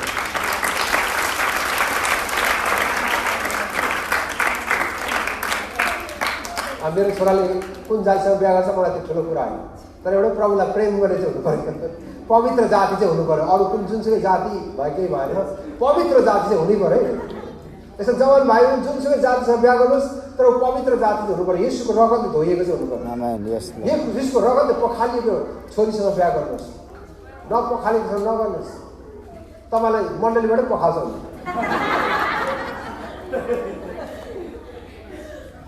यसकारण ख्रिस्टको रगतले पखालिएको बहिनीसँग बिहा गर्नुहोस्। परमेश्वर तपाईँको जीवनमा आशिष ल्याउनुहुन्छ। परमेश्वरले यो कुरा पहिले नै सोलोमनलाई यो कुरा थाहा थियो। यसका तर पनि उनले परमेश्वरको वचनलाई उनले मानेनन्, जसको कारण प्रतिफल त्यही नै भयो। परमेश्वर उनीसँग बाइबलले अन्तमा यस्तो भन्छ, परम प्रभु तिनीसँग रिसाउनु भयो। माफ गर्नुहोस्, 9 पल्ट तल लेखेको छ, किनभने तिनीसँग दुईपल्ट माग्नु, दुईपल्ट भनेको दुईपल्ट देखा पर्नु नै परमेश्वर। सोलोमनसँग परमेश्वरले देखा पर्नु भने दुईचोटि आम्ने सामने कुरा गरेको मान्छे, परमेश्वर बोल्नु भएको मान्छे, जसले आफ्नो जीवनमा परमेश्वरले राखिदिनु एकल विवाहको योजनालाई अङ्ग्रेजीमा violation of God in marriage, God is standard. परमेश्वरले विवाहको लागि जुन स्ट्यान्डर्ड राखिदिनु भयो त्यो स्ट्यान्डर्डलाई उनले भायोलेसन गरे, त्यसलाई उनले खिल्चिमिल्ची गरेर गए, त्यसको उनले तिरस्कार गरे। परमेश्वरको वचनलाई उनले कुल्चेर गए। जवान भाइले परमेश्वरको वचनलाई कुल्चने कोसिस नगर्नुहोस्, त्यो चाहिँ परमेश्वरलाई कुल्चनु खोज्नु हो। शैतानले पनि परमेश्वरको माथि उठ्छु भनेर पातालमा फसाले भन्छ। प्रभावको पुत्र के भयो अन्त त? शैतान भएर आयो। परमेश्वरलाई कुल्चेर, परमेश्वरको वचनमाथि कुल्चेर हिँड्ने कोसिस नगर्नु प्रिय। तर परमेश्वरको वचनमा भएर हामी हिँड्न सकौँ, किनकि उहाँको वचनले हामीलाई सधैँ सफलताको निम्ति, विजयको निम्ति सधैँ अनुग्रह गर्नुहुन्छ। प्रियहरू, तपाईँ र म आशिष पुष्प भएर संसारमा जिएको परमेश्वर चाहनुहुन्छ। तपाईँ मलाई आशिषको मूल हुनलाई परमेश्वरले बोलाउनु भयो। तर बारम्बार शैतानले हाम्रो परिवारमा आक्रमण गरिरहेको छ। यो विषयमा हामी सचेत रहनुपर्छ। मैले दोस्रो कोरिन्थी 11 को 2 पद, शैतानले हामीलाई फसाउन नपाओस् त्यसका युक्तिहरू, the scheme of the enemy, शत्रुले ल्याउनेका षड्यन्त्रहरू, त्यसको योजनाहरूको विषयमा हामी अन्जान छैनौँ। हामी सबै मण्डलीहरू शैतानको युक्तिहरू, त्यसका योजनाहरू, त्यसका षड्यन्त्रहरू, हाम्रो परिवारलाई ध्वस्त गर्ने त्यसका योजनाको बारेमा हामीलाई थाहा छ। यसलाई जसरी भए पनि हामी परिवार निर्माणमा लाग्नुपर्छ। परिवार निर्माण लाग्नुपर्छ। हामी सबैको वैवाहिक जीवनमा समस्या छ, सानो समस्या छन्। तपाईँले याद गर्नुहुन्छ, हाम्रो मैले पिता पुर्खाले छोडपत्र गरे, हाम्रो पिता पुर्खाले बहुविवाह गरे, तर त्यसको जवाब फरिसीले येशूसँग सोधे, जसले छोडपत्र कहिले गर्नुभयो, जसले विवाह गर्नु भएन, येशू ख्रीष्ट संसारमा उहाँले कहिले विवाह गर्नुभयो, उहाँ परमेश्वर भएर आउनुभयो, उहाँ मानिस 100% परमेश्वर, 100% उहाँ मानिस भएर जिउनु भयो। उहाँले जीवनमा इष्ट कहिले विवाह गर्नु भएन। उहाँ परमेश्वर मानिस बन्नुभएको, उहाँ स्वयंले विवाहको छोडपत्रको विषयमा उहाँले नयाँ करारमा जवाब दिनुपर्ने भयो। दाजुभाइ दिदीबहिनीहरू, परमेश्वरलाई धन्यवाद होस्, एउटा गरिमा, एउटा सम्मानको साथ जुन परमेश्वरले विवाहलाई सुरु गर्नुभएको छ। यसकारण अब यसलाई चाहिँ हामीले याद गर्नुपर्ने कुरा चाहिँ पुरानो करारमा यो कुरा बढ्दै बढ्दै बढ्दै गएको छ। अनि जवान मानिस, तपाईँले सिमसोनको बारेमा पढ्नु त्यही कुरा लेखेको छ। सिमसोन दलिलासँग पापमा फसेको विषयमा लिएर न्यायकर्ता 16 लेखेको छ। अनि हामीले के कुरा देख्छौँ, सिमसोन तथा परमेश्वरले महान कामको लागि बोलाउनु भयो, नाजरी भनेको छ। परमेश्वरले चाहिँ अलग गरिएको दास सिमसोनको बारेमा तपाईँले याद गर्छ, न्यायकर्ताको 16 अध्यायमा लेखेको छ। दलिला भन्ने केटीको कारणले गर्दाखेरि, दलिला चाहिँ अन्य जाति स्त्री, अन्य जाति स्त्रीले परमेश्वरले बोलाएको चुनेको जातिलाई प्रेममा फसायो। तपाईँलाई थाहा छ, सिमसोन जसलाई परमेश्वरले यति साह्रो शक्तिशाली रूपमा बोलाउनु भएको थियो, सिमसोनको शक्ति कति शक्तिशाली थियो भन्ने कुरा चाहिँ तपाईँले पछि गएर थाहा पाउनुहुन्छ। यो न्यायकर्ता पुस्तक पढ्नु भने परमेश्वरले आफ्नो राज्यको लागि, आफ्नो इजरायल जातिको निम्ति अगुवाउनलाई बोलाएको मान्छे, अन्य जाति स्त्री दलिलाको प्रेममा फसेर उनले आफ्नो जीवनले बर्बाद गरे। तपाईँलाई थाहा छ उसलाई साङ्गले बाँधेर उनका दुवै आँखाहरू निकालेर उसलाई जाँतो पिण्ड लगाइएको थियो। परमेश्वरले सारा जातिको छुटकाराको लागि बोलाएको मान्छे अन्धकारमा जाँतो पिण्ड मानिस भयो। जवान भाइ बहिनी, जब तपाईँले परमेश्वरको आवाजलाई सुन्नुहुन्न, परमेश्वरको आवाजको विपरीत गरेर तपाईँले गलत व्यक्तिसँग विवाह गर्नुहुन्छ, जिन्दगीभर तपाईँले जाँतो पिण्ड गर्दैन होला, तर तपाईँको जीवन अन्धकारभित्र हुन्छ, जहाँ तपाईँले जीवनमा धेरैजसो रिग्रेट गर्नुहुन्छ। Samson, he could not guard his heart. उसको हृदयमा उनले सुरक्षित राख्न सकेन। एउटा स्त्रीको प्रेमले उनको सारा जीवनको बोलाव अनि ध्वस्त बनायो। आज जवान भाइ बहिनी, तपाईँलाई परमेश्वरको उद्देश्यको लागि बोलाउनु भएको छ। संसारमा परमेश्वरले एउटा जीवन हामीलाई दिनुभएको छ, हरेकको एउटा जीवन। फेरि यो जीवन संसारमा फर्केर आउँदैन, एउटा जीवन परमेश्वरले दिनुभएको छ। यो उद्देश्यको लागि, आफ्नो महिमाको लागि परमेश्वरले पृथ्वीमा दिनुभएको छ। तर प्रिय, तपाईँको जीवनमा जवान भाइहरू, एउटा गलत स्त्रीले तपाईँको जीवनलाई बर्बाद गर्न सक्छ। एउटा गलत स्त्रीसँग विवाहले तपाईँको सारा जीवन बर्बाद गर्न सक्छ। यसको जवान भाइहरू राइट व्यक्तिसँग बिहा गर्नुपर्छ, राइट व्यक्तिसँग, परमेश्वरको घरसँग बिहा गर्नुपर्छ। अघि मैले भने प्रभुलाई प्रेम गर्ने। यसको धेरैजना जवान यो पुस्तामा धेरैजना जवान दलिलसँग फसेका छन्, जसले उनलाई उनको शक्ति नै नष्ट भयो। उनको शक्ति जो केसमा थियो हामी सबैलाई थाहा छ, उनको शक्ति पनि नष्ट भएर गयो। अनि परमेश्वरको बोलावटमा सिम्सोन उनी बाहिर परमेश्वर जुन उद्देश्यको लागि उनलाई बोलाउनु भयो, त्यो उद्देश्य पुरा नगरिकनै उनले आफ्नो जीवन समाप्त गरे। दाजुभाइ दिदीबहिनी, हामीलाई सिम्सोन जस्तो हुनलाई परमेश्वरले बोलाउनु भएको होइन। जीवनको उद्देश्यलाई नबुझिकन एउटा स्त्रीको प्रेममा मोहित भएर फसेर आफ्नो जीवनलाई सदाको लागि उद्देश्यविहीन भएर अन्धकारमा जिउने मानिस भएर जिउनलाई होइन, तर उद्देश्यले प्रेरित जीवन जिउनको लागि परमेश्वरले बोलाउनु भयो। जवान भाइ पनि धेरैजना यहाँ विवाह गरेका जवानहरू हुनुहुन्छ। तपाईँलाई मेरो सल्लाह यही छ, यो कुराबाट तपाईँले आफ्नो जीवनलाई विवाह गर्ने कुरालाई होसियारी साथ गर्नुहोस्। तपाईँलाई विवाह गर्ने विषयमा यदि दोधार केही कुरा छ भने आफ्नो बुवाहरूसँग, आमासँग सल्लाह गर्नुहोस्, होइन तपाईँ मण्डलीको पास्टरसँग सल्लाह लिनुहोस्। परमेश्वरले आज मण्डलीमा अगुवार दिनुभएको छ। अघि मैले तपाईँलाई यहोशुको पुस्तकबाट पढेँ, तिमी जो हिँड्नुपर्ने बाटो छ तिमी कहिले हिँडेका छैनौ, तिमीले आफ्नो अगुवालाई पछ्याउ भनिकन परमेश्वर भन्नुभयो यहोशुद्वारा।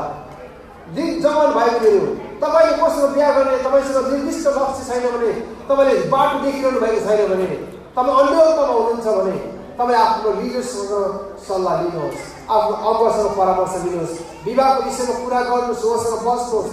तपाईँले आफ्नो अगुवासँग बसेर प्रार्थना गरिदिनुहोस्, मलाई भनेर भन्नुहोस्, म विवाह गर्न चाहन्छु, कोसँग विवाह गर्नुपर्ने मलाई थाहा छैन, तर परमेश्वरको अगुवाई म खोजिरहेको छु, मलाई प्रार्थना गरिदिनुहोस्। आफ्नो पास्टरसँग तपाईँ सल्लाह लिन सक्नुहुन्छ। सिम्सोनको जीवन एउटा यौनको कारणले, he lost his calling because of sex, यौन सेक्सको कारण।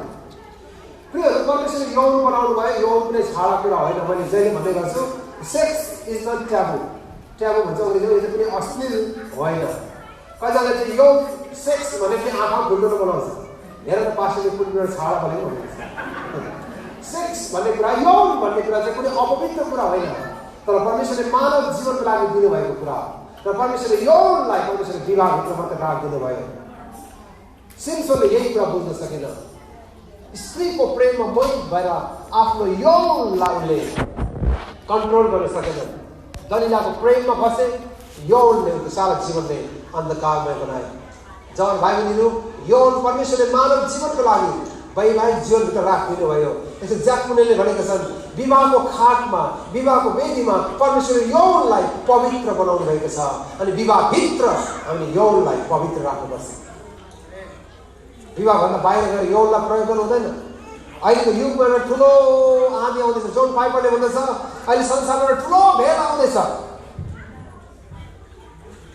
तपाईँले सोच्नुहुन्छ होला त्यो भेल चाहिँ के हो? जोन पाइपरले भन्छ ठुलो भेल संसारमा अहिले आइरहेको छ, त्यो भेल चाहिँ यौनको भेल हो। अनि कतिजना त्यसले बगाइले जान्छ थाहा छैन। आजको जवान पुस्ताहरू होसियारी हुनुहोस्, परमेश्वरको वचनमा जिउनुहोस्, नत्र त्यो यौनको भेल आउँदैछ, त्यो भेलले कतिलाई बगाइलान्छ। जुन पाइपले यसो भनेका छन्, त्यो भेललाई रोक्ने त्यो ठुलो ठुलो बाढी आउँदैछ, ठुलो फ्लड आउँदैछ। त्यो फ्लड चाहिँ सेक्सको फ्लड हो, बाढी हो आउँदैछ। त्यो बाढीलाई रोक्ने एउटै कुरा, त्यो ड्याम बनाउनु पर्छ। त्यो ड्याम, त्यो बाँध बनाउनु पर्छ, त्यो बाँध, त्यो बाढीलाई रोक्ने एउटा बाँध बनाउनु पर्छ। त्यो बाँध चाहिँ विवाह भनेको छ। यसकारण पहिलो कोरिन्थी 7 अध्यायमा परमेश्वरले यही कुरा भन्नुभयो, तिमीले स्त्रीलाई नछुनु नै असल भनेर लेखेको छ। ओरिजिनल बाइबल यो छ, स्त्रीलाई यौनको कुराले नछुनु भने यौन सम्बन्ध नराख्नु भन्ने अर्थमा। अनि 2 पदमा तुरुन्तै भनेको छ, हरेक मानिसको आफ्नै पत्नी होस्। के होस् अरे? पत्नी होस्। हरेक स्त्रीको आफ्नै पति होस्। बाइबल यसो भन्दैन हरेक स्त्रीको पनि अर्को स्त्री होस् भनेको छैन। हरेक स्त्रीको कोष भनेको छ पति होस्। हरेक पतिको आफ्नो, हरेक पुरुषको आफ्नो पत्नी होस्। पतिको लागि के हुनुपर्छ अरे? पत्नी। दिदीबहिनीको लागि के हुनुपर्छ अरे? पति। बाइबल यही कुरा राखिदिएको छ, म्यान्डेट यही नै हो। केटा बिहा गर्नु भनेर बाइबलले लेखेको छ। स्त्री बिहा गर्ने बाइबलले अनुमति दिँदैन, किन बाइबलले क्लियरली भन्छ हरेक स्त्रीको आफ्नै पति होस्। अनि आरसी स्प्रोल भन्ने प्रभुको दास यसरी लेखेका छन्, अहिले संसारमा एउटा ठुलो क्रान्ति, ठुलो रिभोल्युसन आउँदैछ, क्रान्ति आउँदैछ। तपाईँले सुन्नु होला थुप्रै क्रान्तिहरू 18 शताब्दीमा युरोपमा क्रान्ति हो, कृषि क्रान्ति, औद्योगिक क्रान्तिहरू भयो। युरोपमा, अमेरिकामा ठुल्ठुलो क्रान्तिहरू भयो। नेपालमा थुप्रै राजनीतिक क्रान्तिहरू, जनक्रान्तिहरू भए। संसारमा थुप्रै प्रकारको रिभोल्युसनहरू, क्रान्तिहरू भएर गइरहेको तपाईँ देख्नुहुन्छ। अनि आरसी स्प्रोलले भन्छ 21औं शताब्दीमा 21st सेन्चुरीमा अहिले एउटा ठुलो क्रान्ति, रिभोल्युसन आइरहेको छ। त्यो क्रान्ति चाहिँ औद्योगिक क्रान्ति पनि होइन, त्यो क्रान्ति चाहिँ राजनीतिक क्रान्ति पनि होइन, त्यो क्रान्ति चाहिँ आर्थिक क्रान्ति पनि होइन। Is not industrial revolution, is not economic revolution, is not political revolution. यो राजनीतिक क्रान्ति पनि होइन, यो आर्थिक क्रान्ति पनि होइन, यो एउटा सामाजिक क्रान्ति पनि होइन, यो औद्योगिक क्रान्ति पनि होइन। यो क्रान्ति चाहिँ यौनको क्रान्ति हो। Is a revolution of sex. चाहे इन्टरनेटमा होस्, चाहे रेड लाइटमा, संसारमा उत्पत्ति 3 अध्यायमा तपाईँलाई थाहा छ नि, आदम र हवाले पाप गरेपछि आफूलाई कस्तो पायो भनेछ? नाङ्गै नाङ्गै पायो। Nakedness is one of the biggest industry of Satan. शैतान सबभन्दा ठुलो कारखाना उद्योग चाहिँ नाङ्गोपन। सेक्स, यौन नाङ्गोपनको व्यापार शैतानको सबैभन्दा ठुलो उद्योग बनेर गयो। जवान भाइ बहिनीहरू, हामीले यो कुरा याद गर्नु आवश्यक छ। अनि आज 21औं शताब्दीमा त्यो ठुलो क्रान्ति आउँदैछ। त्यो क्रान्तिले धेरैलाई ध्वस्त बनाउन सक्छ। अनि यस्ता हामी जवान भाइ बहिनीहरू, हामी विवाहितहरू पनि त्यो कुराको विषयमा हामी सजग रहन आवश्यक छ। यौन परमेश्वरले बनाउनु भयो, तर परमेश्वरले विवाहभित्र राख्नुभयो। यसकारण बाइबलले यसो भन्छ, तिनीहरू एउटै शरीर हुनेछन्। एउटै शरीर हुनेछन् भने चाहिँ आत्मिक अर्थ हो, त्यो गहिरो अर्थ छ। कृष्ण मण्डलीको प्रेमको कुरा पनि छ। कतिजनाले यो एउटै शरीर भन्ने कुरा चाहिँ यौनको कुरालाई राखेका छन्। यसका प्रियहरू, हामीलाई परमेश्वर विवाहभित्र मात्रै यौनलाई परमेश्वरले पवित्र राख्नु भएको छ। यसले यो ठुलो यौनको क्रान्ति जो आउँदैछ, यसले जवानहरूलाई मात्र होइन, विवाह गरेकोहरूलाई पनि ध्वस्त बनाउँदैछ। अनि धेरैजना विवाहितहरूले पनि आफ्नो पारिवारिक वैवाहिक सम्बन्धभन्दा बाहिर गएर सम्बन्ध राख्ने धेरै छन्। तपाईँको धेरै वर्ष अगाडि अमेरिकाको रिसर्च मैले सुनेको थिएँ, मैले हेरेको पनि थिएँ। रिसर्च अमेरिकामा चाहिँ 40% विवाहितहरू चाहिँ एक्स्ट्रा म्यारिटल लभ एफेयरहरू, विवाह गरेर पनि बाहिर सम्बन्ध राख्ने चाहिँ 40% भन्छ। बिहा गरेको 100 जनामध्ये 40 जनाको चाहिँ श्रीमती हुँदाहुँदै बाहिर सम्बन्ध हुने चाहिँ 40 जना भन्छ। 40%। प्रियहरू, हामी होसियार हुनुपर्ने कुरा, विवाह गर्ने तर विवाह गरे पनि श्रीमती हुँदाहुँदै बाहिर, त्यसलाई हामी अङ्ग्रेजीमा चाहिँ एक्स्ट्रा म्यारिटल लभ एफेयर भन्छौँ। विवाहभन्दा बाहिर गएर स्टिल प्रेम गर्ने। अनि यो कुराहरू आज हाम्रो समाजमा आइरहेको छ। जवान भाइ पनि हामी यो कुरा होसियार हुनुपर्ने कुरा छ। परमेश्वरले तपाईँ र मलाई एउटा उद्देश्यको लागि बनाउनु भयो। सिमसोनलाई जसरी परमेश्वरले एउटा उद्देश्यको लागि, महान हाम्रो मिसनको लागि परमेश्वरले बनाउनु भयो। तर सिमसोनले त्यही सेक्समा, त्यही यौनमा आफ्नो जीवनलाई बेचे र उनले परमेश्वरको उद्देश्यबाट उनी वञ्चित भएर गए। तिनले परमेश्वरको महान योजनालाई बुझ्न सकेनन्। बुझे तापनि तिनले परमेश्वरको महान बोलावटलाई तिनले यौनसँग बेचेर गए। एउटै यौनको चाहनाले उनको सारा बोलावटलाई ध्वस्त बनाइदियो। प्रिय, हामी त्यस विषयमा पनि सजग रहन सकौँ। परमेश्वरलाई धन्यवाद होस्, परमेश्वरले वैवाहिक सम्बन्धभित्र यौनलाई राख्नुभयो। तर यो पुस्ताहरू ठुलो एउटा ठुलो चुनौतीबाट गइरहेका छन्। त्यो यौनको चुनौती हो। हामी त्यसको विषयमा पनि सजग रहनु आवश्यक छ। यसको जवान भाइ बहिनीलाई मेरो विवाहको सँगसँगै जवान भाइ बहिनीलाई मेरो यही सल्लाह छ कि तपाईँले विश्वासको घरनाभित्र विवाह गर्नुहोस्। परमेश्वरको घरनाभित्र आफ्नो जीवनसाथी खोज्नुहोस्। विश्वासको घरदेखि बाहिर गएर कदम बाहिर नटेक्नुहोस्। त्यसले तपाईँलाई अहिले राम्रो देखे तापनि तपाईँको भविष्य त्यसले राम्रो गर्दैन। कतिले यसो पनि मैले भनेको सुनेको छु, म उसलाई विश्वास गराइहाल्छु नि, प्रभुमा ल्याइहाल्छु भन्छ। त्यस्तो जोखिम पनि नउठाउनुहोस्। तपाईँले विश्वासमा ल्याउनुहुन्छ भने कोही ग्यारेन्टी छैन। एउटा बहिनीलाई मलाई थाहा छ, उसले ड्रग एडिक्ट एकजना भाइसँग ड्रग एडिक्ट भनेर बुझ्नुहुन्छ, दुर्व्यसनी लागु औषधमा लागेको भाइसँग बिहा गरे। त्यो भाइलाई म लागु औषधि छुटाउँछु भने आफै म अन्तिममा लागु औषधिमा पऱ्यो। पछि त बहिनी पनि माग्नु पनि थाल्यो। त्यो हो दुर्व्यसनी भएको भाइलाई छुटाउँछु भन्ने बहिनी आफै लागु औषधिमा फस्यो। ग्यारेन्टी नलिनुहोस् बहिनीहरू, ग्यारेन्टी नलिनुहोस्। परमेश्वरले सम्भव तुल्याउनुहुन्छ, त्यो कुरा उहाँमा सम्भव छ। तर एउटा कुरा चाहिँ छ, त्यो व्यक्तिले प्रभुलाई चाहिँ चिनेकै हुनुपर्छ। बरु सुसमाचार सुनाउनुहोस्, राम्रो मौका हो। तपाईँले जसलाई प्रेम गर्नुहुन्छ, विश्वास गरेको छैन भने चाहिँ सुसमाचार सुनाइहाल्नुहोस्। सुसमाचार सुनेर ग्रहण गर्यो, बत्तिसमा ल्यायो, प्रभुलाई पछ्यायो भने सायद परमेश्वरको योजना हुनसक्छ। त्यो बाहेक तपाईँले विश्वास नगर्नेसँग विवाह नगर्नु परमेश्वरको योजना हो। किनकि परमेश्वरले सुरुकोदेखि घडीसम्मबाट नै विवाहको लागि परमेश्वरको सपना, परमेश्वरको भिजन, उहाँको योजना, दर्शन, उहाँको ड्रिम, सपना चाहिँ यही नै छ परमेश्वरको, ताकि विश्वासको घरनाभित्र हामीले विवाह गर्न सकौँ। त्यसकारण बहुविवाहको परमेश्वरको योजना होइन, विश्वासको घरनाभित्र हामीले बिहा गर्न सकौँ। एक जवान भाइले मेरो यही सल्लाह छ, तपाईँको विवाह गर्दा खर्चिलो बढी हुन्छ भने लाग्छ भने म धेरैजना मण्डलीमा यही सल्लाह दिन्छु पास्टरहरूलाई पनि, तपाईँले भाइ बहिनी चाहन्छ भने मण्डलीको आराधना सेवामै बिहा गर्दै पनि हुन्छ। आइतबार सेवा हुन्छ होइन अमेरिकामा, आइतबारको सेवामै बिहा गर्दै पनि हुन्छ। मैले हाम्रो चर्चमा 2 जनाको बिहा गर्ने शनिबारको सेवामै, शनिबारको प्रवचन बिहाकै भयो, सबैलाई भयो जेनरल म्यासेज, अनि त्यो भाइ र बहिनीको अगाडि ल्याएर बिहा गर्ने। 2 जना भाइ बहिनी मास्टर पढेको, भाइ बहिनी पनि एमए गरेको, भाइ पनि एमए गरेको, बिहा गर्न उमेर पनि पुगेको, अनि बिहा गर्न चाहन्छन् तर पैसा छैन। अनि हाम्रो चर्चमा चिया सधैँ सेवा प्रसाद चिया हुन्छ, मैले भने चियामा सेलरोटी थप भइहाल्छ, केही ल्याउनु पर्दैन, सेलरोटी पनि थपौँ। तपाईँलाई त्यो पनि गाह्रो छ भने हामी मण्डलीले ल्याइदिइहाल्छ। अनि मण्डलीले खाजाहरू पनि बनाइदिउँ, बिहा भयो, राम्रै भयो। आज मण्डलीको उहाँ पास्टरको म काम गर्दै हुन्छ अगाको। प्रियहरू भाइ बहिनी, तर तपाईँले के परमेश्वरलाई आदर गर्ने तपाईँको इच्छा छ? तपाईँले प्रभुलाई भन्नुपर्छ, म मेरो विवाहद्वारा प्रभु तपाईँलाई महिमा ल्याउँछु। परमेश्वरको महिमालाई तपाईँले केन्द्रमा राख्नुहोस्। परमेश्वर तपाईँको महिमालाई म ल्याउन चाहन्छु।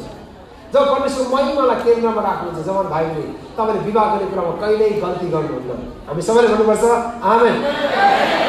प्रभुको महिमा जहिले हेर्नुहोस्, प्रभु म जहिले तपाईँको महिमालाई ल्याउन चाहन्छु। एकदम बाइबलले सोध्छ, तिमी जेसुकै गर, खाओ पियो, परमेश्वरको महिमाको लागि गर। खाने पिने पनि परमेश्वरको महिमाको लागि, बिहा पनि परमेश्वरको महिमाको लागि। किन परमेश्वरले उहाँको महिमाको लागि विवाह बनाउनु भयो। यसको जवान भाइ बहिनी, जब तपाईँले परमेश्वरको महिमालाई बुझ्नुहुन्छ,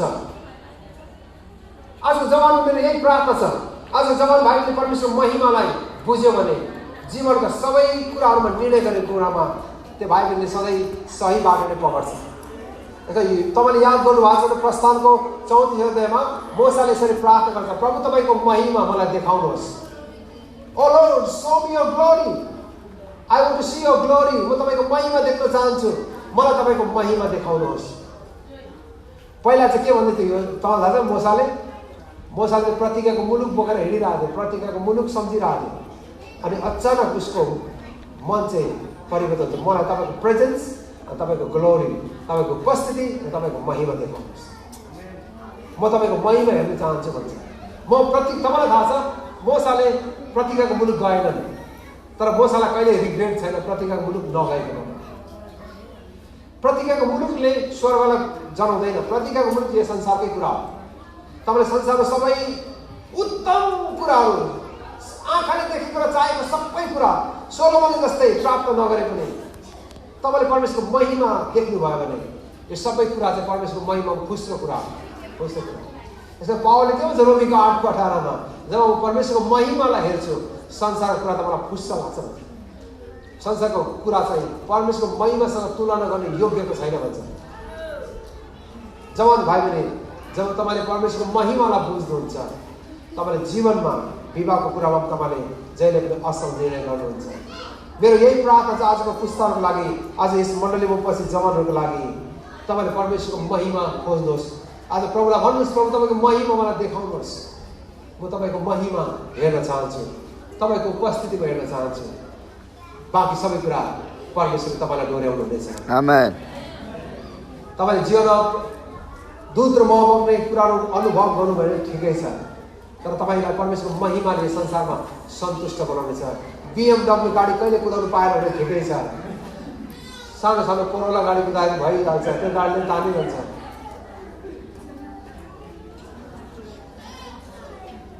मैले चिनेको एकजना दिदीले उनको ठुलो एउटा सपना थियो त्यो महँगो गाडी किन्ने, अनि उनले त्यो गाडी किनेर जाँदै गर्दा परमेश्वर वचनले आत्माले यसो भन्नु गरे, उनको परमेश्वर आत्मासँग बोल्नु हुँदछ।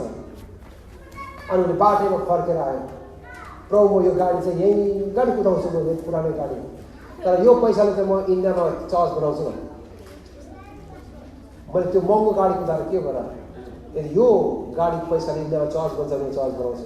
अनि उसले चाहिँ साउथ इन्डियामा पैसा पठायो, किनकि उसले भन्छ यो गाडी अरू 5 वर्ष चल्छ भने मलाई किन अरू किन्नु पर्ने छ। जब तपाईँले परमेश्वर महिमा हेर्नुहुन्छ, संसारको यो देखिने कुराहरू तपाईँ खोज्नुहुन्छ। हामीले यो कुरा चाहिन्छ, तर यो कुरा इम्पोर्टेन्ट कुरा चाहिँ होइन। हाम्रो आवश्यकता होला, तर हाम्रो खाँचो बनेर जाँदैन। मैले नयाँ गाडी कुदाउनु हुँदैन भनेको चाहिँ होइन है, तर जीवनमा सन्तुष्टि भन्ने कुरा तपाईँले त्यहाँबाट पाउनुहुन्छ। जीवनमा सन्तुष्टि तपाईँको जीवनमा आउँछ जब परमेश्वर महिमा खोज्नुहुन्छ। तपाईँले भौतिक कुराहरू खोज्नुहुन्न, तर परमेश्वर महिमा खोज्नुहुन्छ। अनि परमेश्वरको राज्यको लागि के गर्ने तपाईँ सङ्कल्प गर्नुहुन्छ। प्रभुको राज्यको लागि म के गरौँ भने तपाईँ सोच्नुहुन्छ। मैले धेरै वर्ष अगाडि कोरियनहरूको चर्च हिस्ट्री पढ्दै थिएँ, मलाई एउटा कुराले साह्रो छोयो। कोरियनको एउटा सपना छ, तपाईँलाई थाहा छ छैन? तपाईँले कतिजनाले नेपालमा कोरियन भेट्नुभयो? कोरियनको एउटा सपना हुन्छ, मर्नुभन्दा अगाडि हाम्रो एउटा परिवारले चाहिँ संसारको जुनसुकै देशमा गएर हामीले एउटा चर्च चाहिँ हामी बनाउँछौँ भन्छ। हामी मर्नु अगाडि संसारको चाहे अफ्रिकामा होस्, चाहे एसियामा होस्, चाहे नर्थ अमेरिकामा किन नहोस्, हामी मर्नु अगाडि हाम्रो परिवारले एउटा मण्डली चाहिँ बनाउनेछ। आजको परमेश्वर जनहरू तपाईँको एउटा भिजन, एउटा दर्शन बोकेर हेर्नुहोस्, श्रीमती सल्लाह गर्नुहोस्, हामी म केही गर्न चाहन्छु।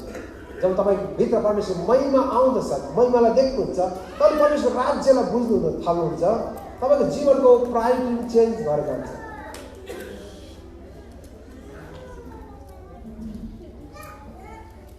परमेश्वरलाई धन्यवाद होस्।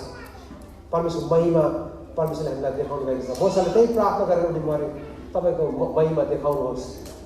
जब परमेश्वरले भन्नुभयो त त्यो पर्वतमा आइज, जहाँ म तसँग भएर तेरो सामने भएर म जानेछु।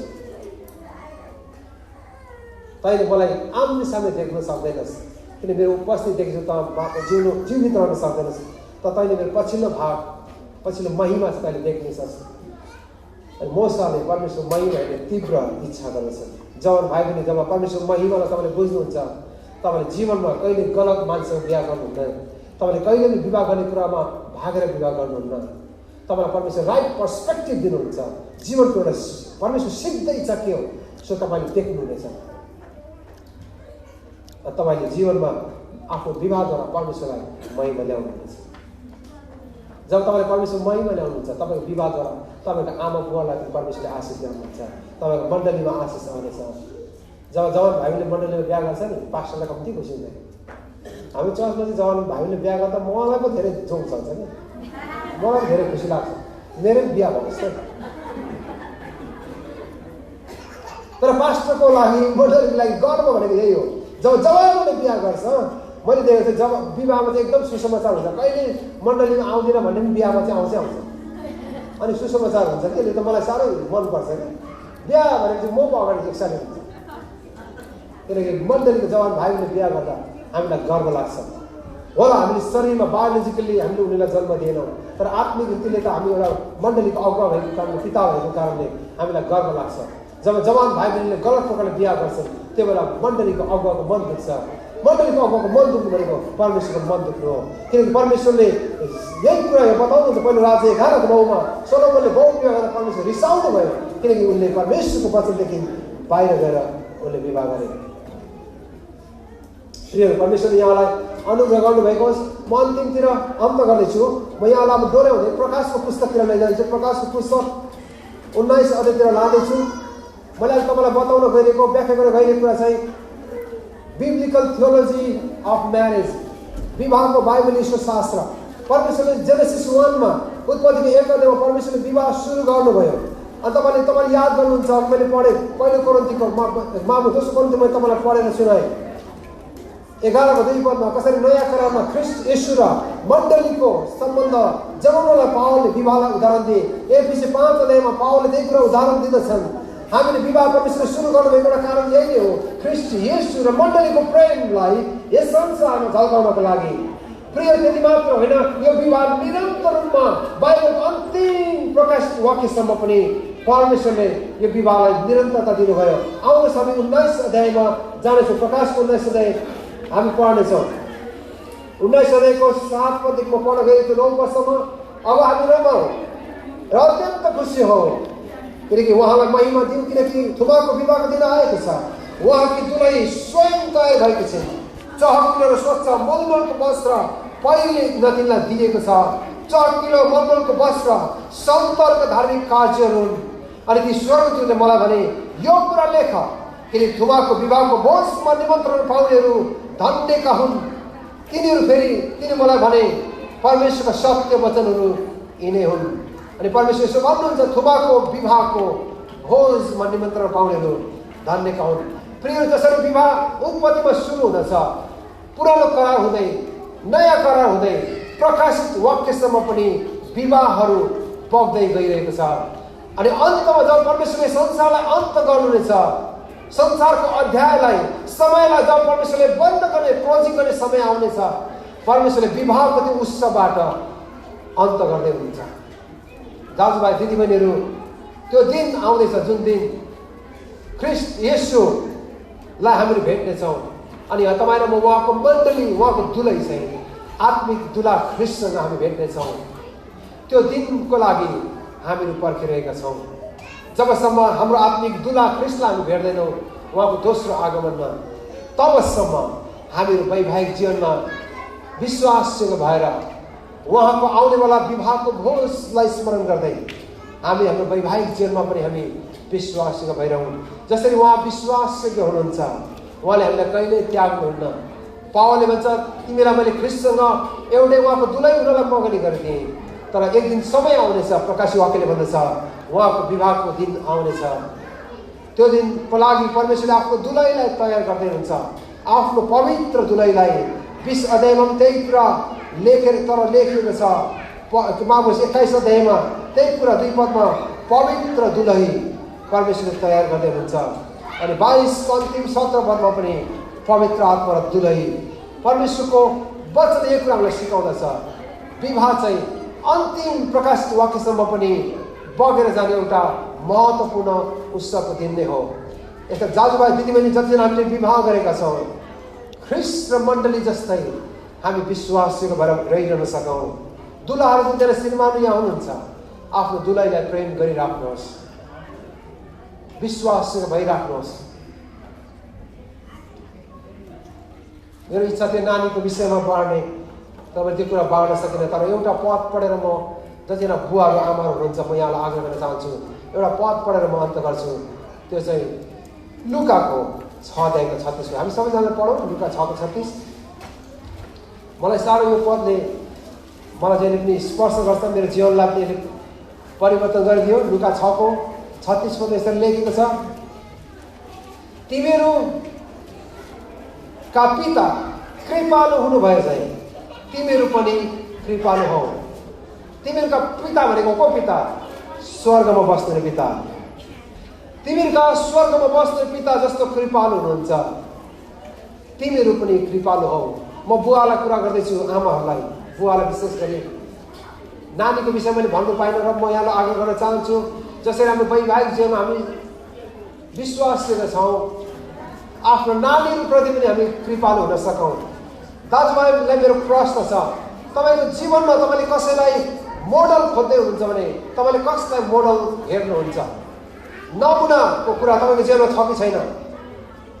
तपाईँले मण्डलीमा त्यस्तो परिवार यदि सम्झनु भने कसलाई सम्झनुहुन्छ?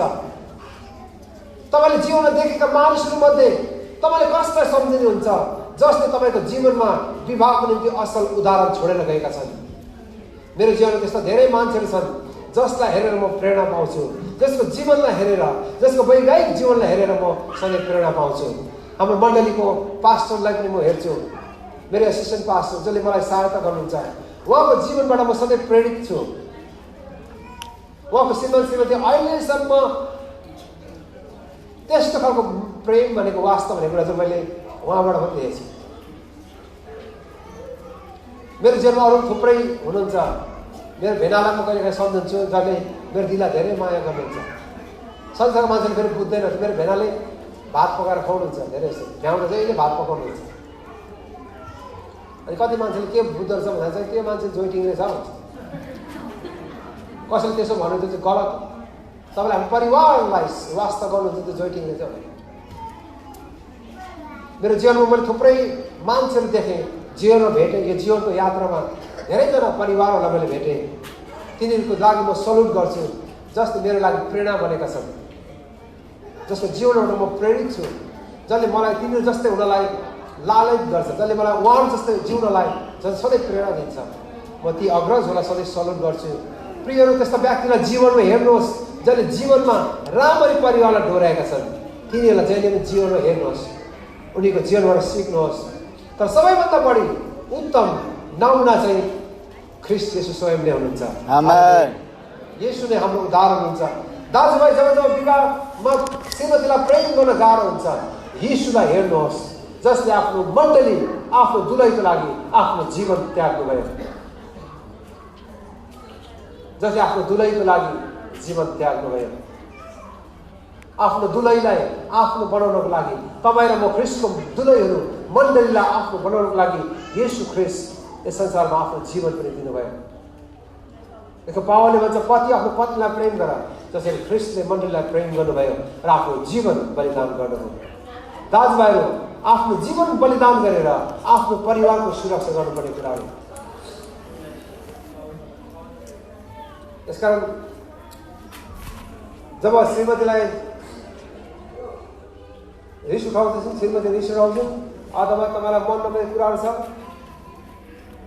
येशूलाई हेर्नुपर्छ। जसरी हाम्रो पिता कृपालु हुनुहुन्छ, हामी पनि कृपालु हुन सकौँ। यहाँलाई मेरो यही आग्रह छ, जब तपाईँले गल्ती गर्नुहुन्छ, श्रीमतीलाई कुर्सीमा राख्नुहोस् अनि आफू चाहिँ तल बस्नुहोस् अनि श्रीमतीको आँखामा हेरेर भन्नुहोस्, म स्टिल तपाईँलाई, तिमीलाई प्रेम गर्छु, मैले जे गल्ती गरेँ मलाई माफ गर। तपाईँ माथि बसेर श्रीमतीलाई यसो नभन्नुहोस्, तर श्रीमतीलाई कुर्सीमा राखेर उनको आँखामा हेरेर भन्नुहोस्। इभन तपाईँले जब नानीलाई सम्झाउनुहुन्छ, नानीलाई कुर्सीमा राखेर सम्झाउनुहोस् र जहिले घुँडा टेक्नुहुन्छ, नानीको आँखामा हेरेर कुरा गर्नुहोस्, म यस्तो तिमीलाई माया गर्छु, तिमीले जे कुरा गल्ती गरेका छौ त्यो कुरा भन्नुहोस्, म तिमीबाट यस्तो कुरा चाहन्छु भनेर। नानीलाई माथिबाट तल हेरेर गाली नगर्नुहोस्। बुझिस्? बुझ्दैछस्? सुन्दैछस्? सुन्दैनस्? के सुन्नु हो? तपाईँ तेरो आँखाले हेर्नु त सक्दैन। उसले आँखा उठाएर हेर्नै सक्दैन आफ्नो बुवातिर, किनकि तपाईँको बुवाको आँखामा त्यो प्रेम देख्दैन। त्यसमा माथिबाट कहिले गाली नगर्नुहोस्। मलाई भर्खर एकजना पारिवारिक प्रार्थना थियो, मलाई यो हप्तामा प्रार्थनामा बोलाउनु भयो, म गएँ। अनि छोराले यसो भन्यो, 35 वर्षको छोराले यसो भन्यो, पास्टरको मलाई प्रार्थना गरिदिनुहोस्, मेरो बाउलाई प्रार्थना गरिदिनुहोस्, मेरो बाउ साह्रो रिसाउँछ। तपाईँको बा कहाँ हुनुहुन्छ भने चाहिँ मेरो छेउ भन्नुहोस्। बुवाहरू, हामी त्यस्तो बुवा हुन सकौँ जसरी हाम्रो पिता कृपालु हुनुहुन्छ, हामी पनि त्यसरी कृपालु हुन सकौँ। यसरी प्रेम गर्नु गाह्रो भएको बेला पनि ख्रिस्टले त आफ्नो ख्रिस्टले घुँडा टेक्नु भयो। बाइबल यसो भन्छ उहाँले स्वर्ग छोड्नु भयो। फेरि 2:2 उहाँ यस पृथ्वीमा आउनुभयो। उहाँले आफूलाई रित्याउनु भयो। कमाराको रूप लिएर उहाँ संसारमा आउनुभयो। दाजुभाइहरू आफ्नो परिवारको लागि सेवक पनि हुनुपर्छ। दास भएर हामी सेवा गर्न सकौँ। दिदीबहिनी यसकारण तपाईँले श्रीमानलाई माया गर्नुपर्छ। श्रीमानलाई तपाईँले आदर गर्नुपर्छ। जुन श्रीमानले तपाईँको सेवा गर्नलाई रात दिन परिश्रम गरेका छन् भने तपाईँले आफ्नो श्रीमानलाई आदर गर्नुहोस्। यसमा बाइबलले भन्छ 33 पदमा Efesios 5:33 जे सुकै भए पनि आफ्नो पतिलाई आदर गर। दाजुभाइहरू तपाईँले मेरो लागि नमुना येशू नै हुनुहुन्छ, जसले आफ्नो दुलहीको लागि उहाँले आफ्नो जीवन त्याग्नुभयो। कल्वरीमा उहाँ आउनुभयो। त्योभन्दा अर्को संसारमा कुनै उदाहरण छैन। पत्नीलाई प्रेम गर्ने अरू कुनै उदाहरण छैन जसले ख्रिस्टले मण्डलीलाई गर्नुभयो। अनि उहाँ भन्नुहुन्छ, उहाँलाई आग्रह गर्नुहुन्छ, तिमीले आफ्नो पत्नीलाई पनि त्यसरी नै प्रेम गर जसरी मैले आफ्नो प्राण दिएँ। हाम्रो नानीहरूलाई हामी त्यसरी नै हुर्काउन सकौँ। नानीलाई हामीले वास्ता गर्न सकौँ। कृपालु बुवा हुन सकौँ। नानीले बुवालाई देख्दा चाहिँ एउटा कृपालु बुवा देख्न सकौँ। मैले जहिले भन्ने गर्छु, नानी घरमा बाउ घरमा आउँदाखेरि चाहिँ नानी खाट पनि लुक्यो भने म त भयङ्कर बाउ नसम्झिनु, त्यो चाहिँ राम्रो बाउ होइन। मेरो छोरा म घरमा जाँदा मेरो छोरा मदेखि डरायो भने म राम्रो बाउ होइन। कति बाउले यस्तो सम्झन्छ, मदेखि छोरा त थुर थुर छ नि हो भन्छ। जुन बाउबाट छोरा थुर थुर डराउँछ नि त्यो राम्रो बाउ होइन। म जब घर जान्छु मेरो छोरा चाहिँ कुदेर मलाई भेट्नु आयो भने त्यो चाहिँ राम्रो हो। किनकि छोराछोरी चाहिँ बाउको मायाले गर्दा बाउसँग सँगै हुन चाहन्छ। मेरो छोरा म घर जाँदा नि खाट पनि लुक्यो भने म राम्रो बाउ होइन। मैले चाहिँ पुरै अध्ययन गरेको छु, मेरो छोरालाई बोल्नै दिँदैन। एकदम कडा हो। कतिले चाहिँ हाम्रो नेपालतिर चाहिँ के शासन हुन्छ त, आर्मी शासन हुन्छ। त्यस्तो चाहिँ हुँदैन। परमेश्वर जसरी पिता कृपालु हुन्छ, हामीहरू पनि कृपालु हुन सकौँ। पिताहरू जतिजना बुवाहरू हुनुहुन्छ, किनकि परिवारको आशिषको स्रोत मैले गएको वर्ष यही कुरा प्रचार गरेको थिएँ होइन, तितसको पुस्तकबाट। जागृति कहाँबाट आउँछ भने चाहिँ मैले परिवारबाट। Revival begins at home. जागृति कुनै कन्फरेन्स पछि कन्फरेन्स जाने कुरा हुँदैन। कन्फरेन्स हामीलाई चाहिन्छ, सम्मेलन चाहिन्छ, राम्रो कुरा सेलिब्रेसन चाहिन्छ। तर प्रियहरू जागृति चाहिँ घरबाट सुरु हुनुपर्छ। अनि त्यो जागृति चाहिँ बुवाबाट सुरु हुनुपर्छ। हालेलुया। म विश्वास गर्छु परमेश्वरले हाम्रो बुवाबाट सुरु गर्नुहुनेछ। हाम्रो आमाहरूबाट परमेश्वरले जागृति घरमा ल्याउनु रहेछ। मैले आजलाई यही राख्नुपर्ने हुन्छ। मलाई पास्टरले अनुमति पनि दिनुभएको छ। त्यो कारणले गर्दा मलाई थाहा छैन, गएको चोटि हामीले वैवाहिक करार गरेका थिएनौँ। गरिबस्छौँ यहाँ तपाईँले केही अप्ठ्यारो छैन, मलाई पास्टरले अनुमति दिनुभएको छ। जतिजनाले तपाईँले श्रीमती आउनु भएको छ, तपाईँ सँगै हुनुहुन्छ, यहाँ भित्र हुनुहुन्छ भने यहाँलाई आफ्नो ठाउँमा उठ्नको लागि म आग्रह गर्न चाहन्छु। आफ्नो पुलपिट अगाडि सानो भाग भएको कारणले तपाईँ श्रीमती सँगै बस्नु भएको छ भने यहाँलाई जति दुवार श्रीमानहरू हुनुहुन्छ, आफ्नो पत्नीलाई लिएर आफ्नो ठाउँमा खडा हुनको लागि म आग्रह गर्न चाहन्छु। जतिजना श्रीमतीसँगै आउनु भएको छ, दाजुभाइलाई म आग्रह गर्न चाहन्छु। अब श्रीमतीलाई गएर तपाईँ त्यहाँबाट निस्केर श्रीमतीलाई लिएर सँगै लिनुहोस्। ओके, हामीसँग ठाउँ रहेछ। अगाडिको चाहिँ अगाडि आउनु पर्दैन, पछाडिको चाहिँ आउनुभयो भने श्रीमतीले लिएर अगाडि आउनुभयो हुन्छ।